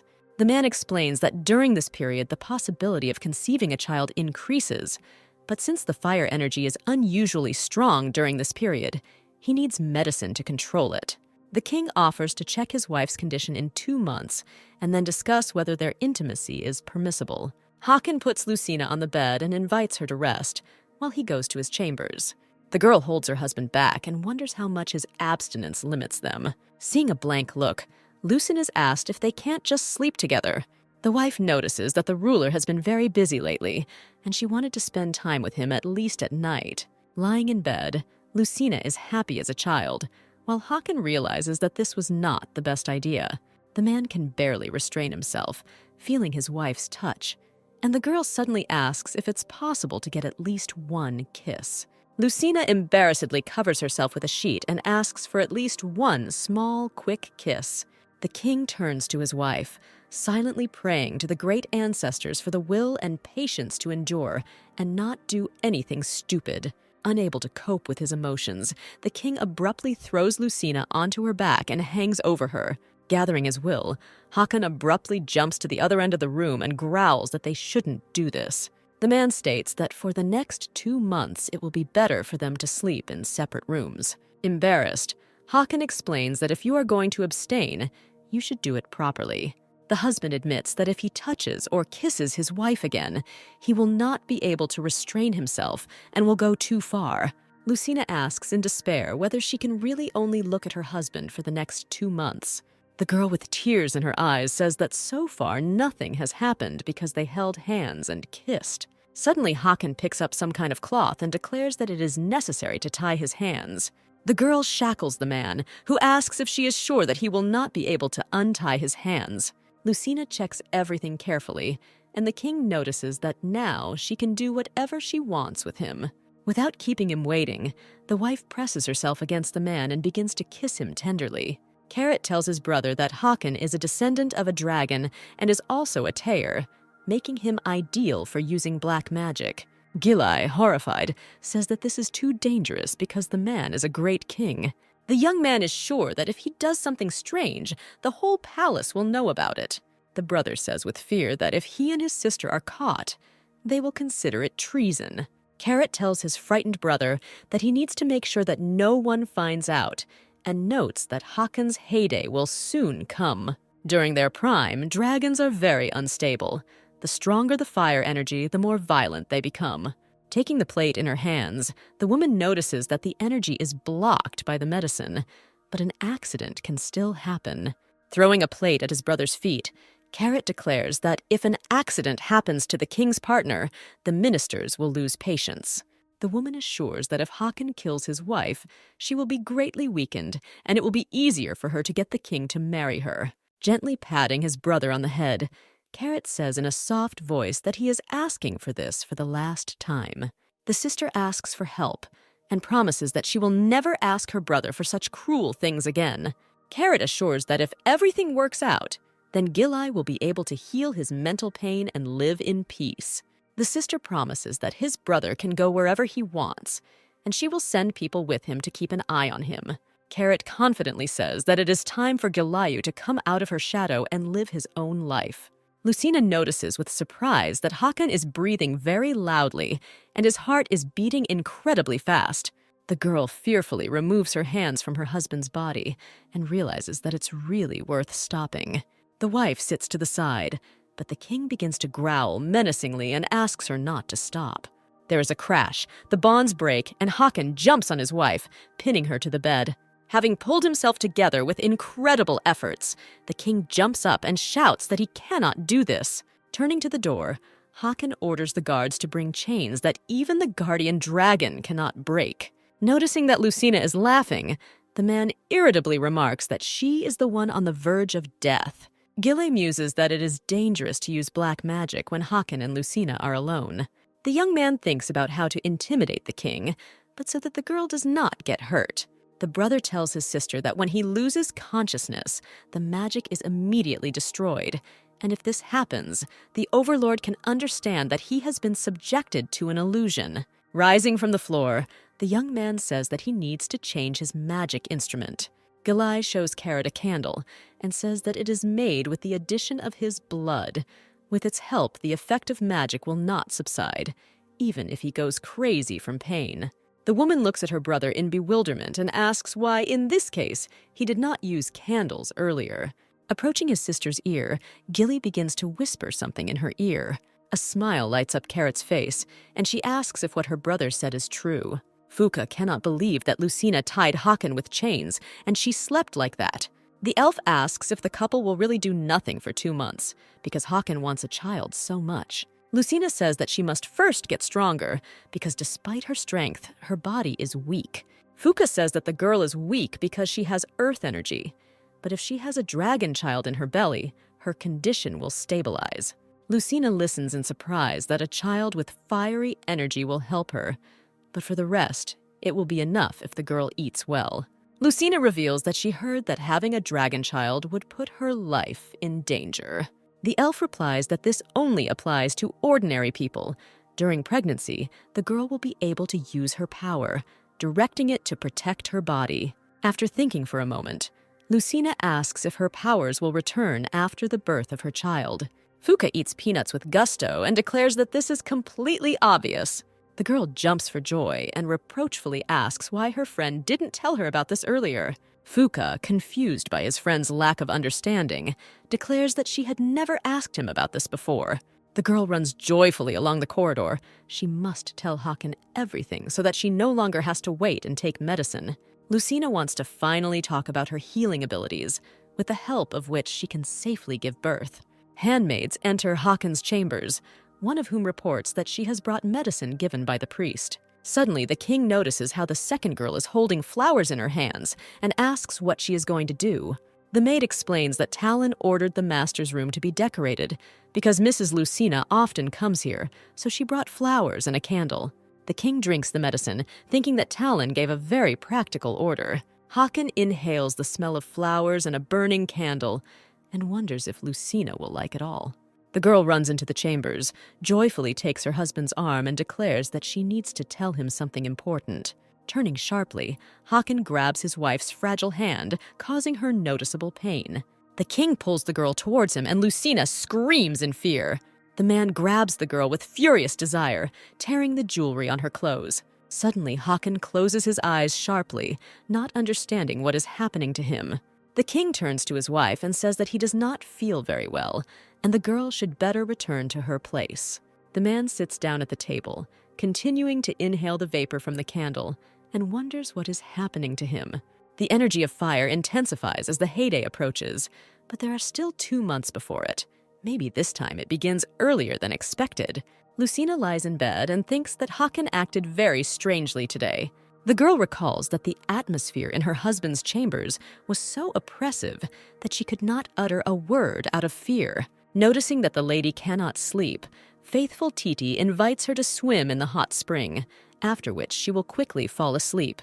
Lucina plunges into the hot water with great joy, sighing with pleasure. The girl fools around, showing Titi how well she can swim. Hakan goes to the pool, hoping that by taking a dip in the holy water he can calm the energy. Suddenly, the king hears voices coming from the pool and sneaks a peek from behind a column. Titi helps the mistress dry her hair, and the girls, enthusiastically discussing something, laugh joyfully. Hakan cannot take his eyes off his wife. Lucina is incredibly beautiful when she smiles. Suddenly, the king's mind becomes foggy and he begins to see strange images. Gilli says that the black magic he usually uses works immediately after choosing a target, and the victim begins to see illusions. As soon as the young man loses consciousness, the victim is immediately freed from illusions. But when using a candle, the victim will see illusions every time he experiences feelings. Gilli continues to say that at first the illusions will be short and weak, because consciousness does not give in easily. But the more time passes, the stronger and brighter the visions will be. A vision appears before Hakan's eyes, as if Lucina is tenderly hugging Gilli and is about to kiss him. The man, in a rage, hits the wall with his fist and rushes into the pool, deciding to immediately deal with the traitors. Suddenly appearing with a face twisted with rage, the king greatly frightens the girl. Lucina looks at her husband in fear and asks if he did something wrong. The fog in his head cleared, and the man muttered that it seemed to him as if the girl was falling into the water, which is why he appeared so quickly. Lucina inquires about her husband's well-being, to which he replies that he is tired and hopes that holy water will help him. The girl calms down and again tries to start a conversation about something important. Turning away, Hakan says that it is already late and they will talk about everything later. Without looking at his wife, the king orders Titi to take Lady Lucina to her chambers. The man doesn't understand why anger flares up in him every time he sees Lucina. Has he really gone crazy? Gilli is sure that as soon as the illusion disappears, the memories of it are erased, but the feelings remain. Hakan, without realizing it, will gradually begin to experience negative feelings towards Lucina. The brother and sister will not have to get rid of the girl, because the king himself will reject her. The young man really hopes that Lucina will not suffer, and that her relationship with the ruler will naturally end, and then she will come to him. The great king comes to the priestess and declares that something is definitely wrong with him. The teacher says that for each correct answer, the girls will receive 2 stars. Gilli notices that Titi already has 30 stars, but Lucina has very few. The young man tells the maid to go to the library and bring the books on the list. Gilli stares at Lucina and asks what happened to her. Did Hakan upset her again? The girl's eyes fill with tears, but she stubbornly refuses to talk about anything. Gilli irritably asks the girl to stop crying and explain normally what happened. Lucina sadly replies that nothing bad happened. The king has just been in a bad mood lately. The young man notices that Hakan has always been emotional and rude, like a child. Lucina angrily asks why Gilli always scolds the king, and the young man wonders why the girl always defends him. Lucina confidently says that poor health and mood are associated with the fact that the heyday is approaching. The girl understands that she should not see the ruler and be with him, but she really wants this. Gilli pushes a pen to the girl and notes that it is not necessary to talk to her husband in person. You can write to him. Lucina grabs the paper, noting that this is a really great idea, and she'll get some practice at the same time. Checking what was written, Gilli notes with horror that the letter is simply monstrous. The guy rolls up the paper and declares that the letter is written simply beautifully and can be sent without corrections. The priestess confidently declares that the ruler's mood is unstable due to the approaching heyday, and this is not dangerous. The woman explains that the stronger the energy, the more difficult it is to control emotions, especially when you are with someone for whom you have strong feelings. The priestess assures that Rakan also had a hard time during this period after his meetings with Carrot. This is natural, and the king has nothing to worry about. The maid brings a message on a tray and says that Mrs. Lucina wrote a letter to the master. The girl notices that the candle has gone out and offers to light it again. Hakan just nods, immersed in reading. The man looks at the message in bewilderment, completely not understanding what is written in it. Suddenly, the king starts laughing, noting that Lucina is simply the best when it comes to Thayer's letter. The man decides to read the letter to the end, but suddenly his eyes are again clouded by a dark fog. It seems to Hakan that his wife is writing that she wants to run away hand in hand with the person she really loves, and all her words were lies. The king is horrified by the words that if he had not been born, Mrs. Ader and Riken would have been happy. The guards suddenly hear screams from the master's chambers. The king loudly orders someone to shut up. The warriors run into the chambers and see that Hakan, clutching his head, is sitting completely alone. The man looks at the scraps of the letter in confusion and wonders why he was so angry. Titi overhears the maids talking about how the great king was furious after receiving a letter from his wife. The maid realizes with amazement that this is the very letter that Mr. Gilli was supposed to check. The next day, Titi comes early and tells the teacher that she needs to talk to him before the mistress comes. Titi decisively asks what Mr. Gilli is up to. The young man, in a panic, wonders how a simple maid could find out that he uses black magic. The maid says that the king was very angry after reading the letter from her mistress. The girl says that Gilli personally checked the letter, so he really didn't remove all the oddities from it. The young man replies that there were spelling errors, but there were no problems with the content. The teacher decided to leave everything as it was, because in this form, the mistress's feelings were better conveyed. Titi asks in confusion if the great king was really so angry that the lady wrote with mistakes. Gilli muses that apparently the effect of his magic was reflected in the reading of the letter. Suddenly, the young people turn around sharply, hearing a scream, and realize that Lucina heard their conversation. The girl cannot believe that Hakan became very angry after receiving a message from her. Titi asks in bewilderment why the lady came here alone. Lucina absent-mindedly replies that she looked everywhere for the maid, but didn't find her, and decided to come to class alone. The girl sadly asks if it is true that her husband was angry because she wrote with mistakes. Titi begins to wave her hands, and they assure that she was definitely mistaken about this, because the great king is not that kind of person at all. Gilli takes Titi's side and assures him that the king would not get angry over such nonsense. Lucina states that Hakan is truly not that kind of person, which means there has been a misunderstanding. Gilli asks himself why he is protecting the king, because Lucina must move away from Hakan, having lost faith in him. The guy understands that despite all his plans, he doesn't want to inadvertently hurt the girl. Suddenly, the young man hears that Lucina wants to meet her husband and talk to him. Gilli fears for the girl's safety and says that she should not meet with the ruler while he is in a bad mood. Lucina resolutely declares that everything is in order, but she needs to tell her husband something important. The girl turns sharply, intending to go to the ruler, but Gilli suddenly grabs her hand. Unable to think of anything better, the young man asks if Lucina will miss today's class.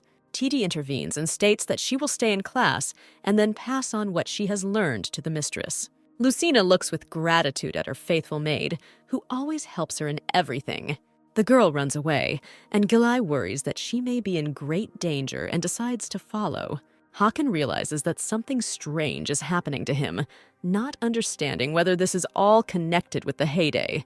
The man remembers sudden outbursts of anger that he cannot control, and immediately after the attack, he cannot remember the reason. At first, the king thought that it was all about the medicine he was taking, but after stopping it, nothing changed, which means the reason was something else. Hakan remembers everything that happened in the last days. The moment comes to mind when the maid brought flowers and a candle. Also, the same maid lit the candle again when the king read the letter from Lucina.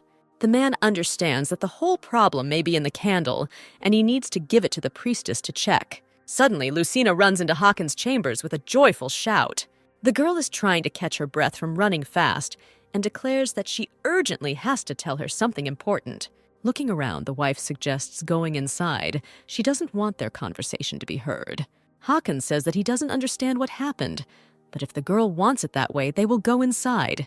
The couple sits down at the table, on which the candle is still burning, and the king notices that now the wife can speak calmly. Lucina reports that Hakan has been in poor health and mood lately, so she is very worried about him. The man is enveloped in candle smoke and hears that, according to Lucina, he no longer needs to take medicine. Closing her eyes, the girl admits that they have nothing to fear anymore because she has healing abilities. Opening her eyes, Lucina looks at her husband but does not recognize him. The king has changed his face and looks very threatening. The girl thinks in confusion that she expected a joyful reaction to her words and asks what is happening to her husband. Hakan at this time sees that Lucina is telling Gilli about her abilities, promising that she will cure him. The king's face contorts with rage, and he asks with a threat in his voice, "How dare a girl deceive him?" Lucina, not knowing what her husband sees, upsetly says that she told the truth. The Lord shouts that all his wife's words about love were lies, and Gilli must have used some dirty method to seduce. Lucina realizes that Hakan is behaving very strangely. It feels like he sees someone else in the chambers. At this time, the man sees how his wife kisses another, and in rage says that the opponent himself doomed himself to death. Gilli approaches the chambers and asks if the great king is at home, to which the guard replies that the ruler is with Mrs. Lucina. The young man is afraid that the king, under the influence of black magic, may harm the girl. Suddenly, Gilli and the guards hear loud screams and crashes from the king's chambers. Without hesitation, the young man rushes inside, calling for Mrs. Lucina. Bursting into the chambers, Gilli sees the ruler standing and an unconscious girl lying next to him on the floor. The young man turns to the entrance and shouts to the guards to urgently enter the chambers. The guy lifts the girl in his arms, thinking that she should not have been allowed to see the king. Lucina barely audibly says that Hakan is behaving very strangely, and the young man assures that the girl needs to leave here. The girl declares that she cannot leave her husband alone, and she must use her powers. Maybe then he will feel better. Watching the approaching ruler, Gilli realizes that the king's condition is now too dangerous for the girl. Hakan furiously attacks the young man, shouting that they have all deceived him and made him look like a fool. The girl puts her hands on her husband.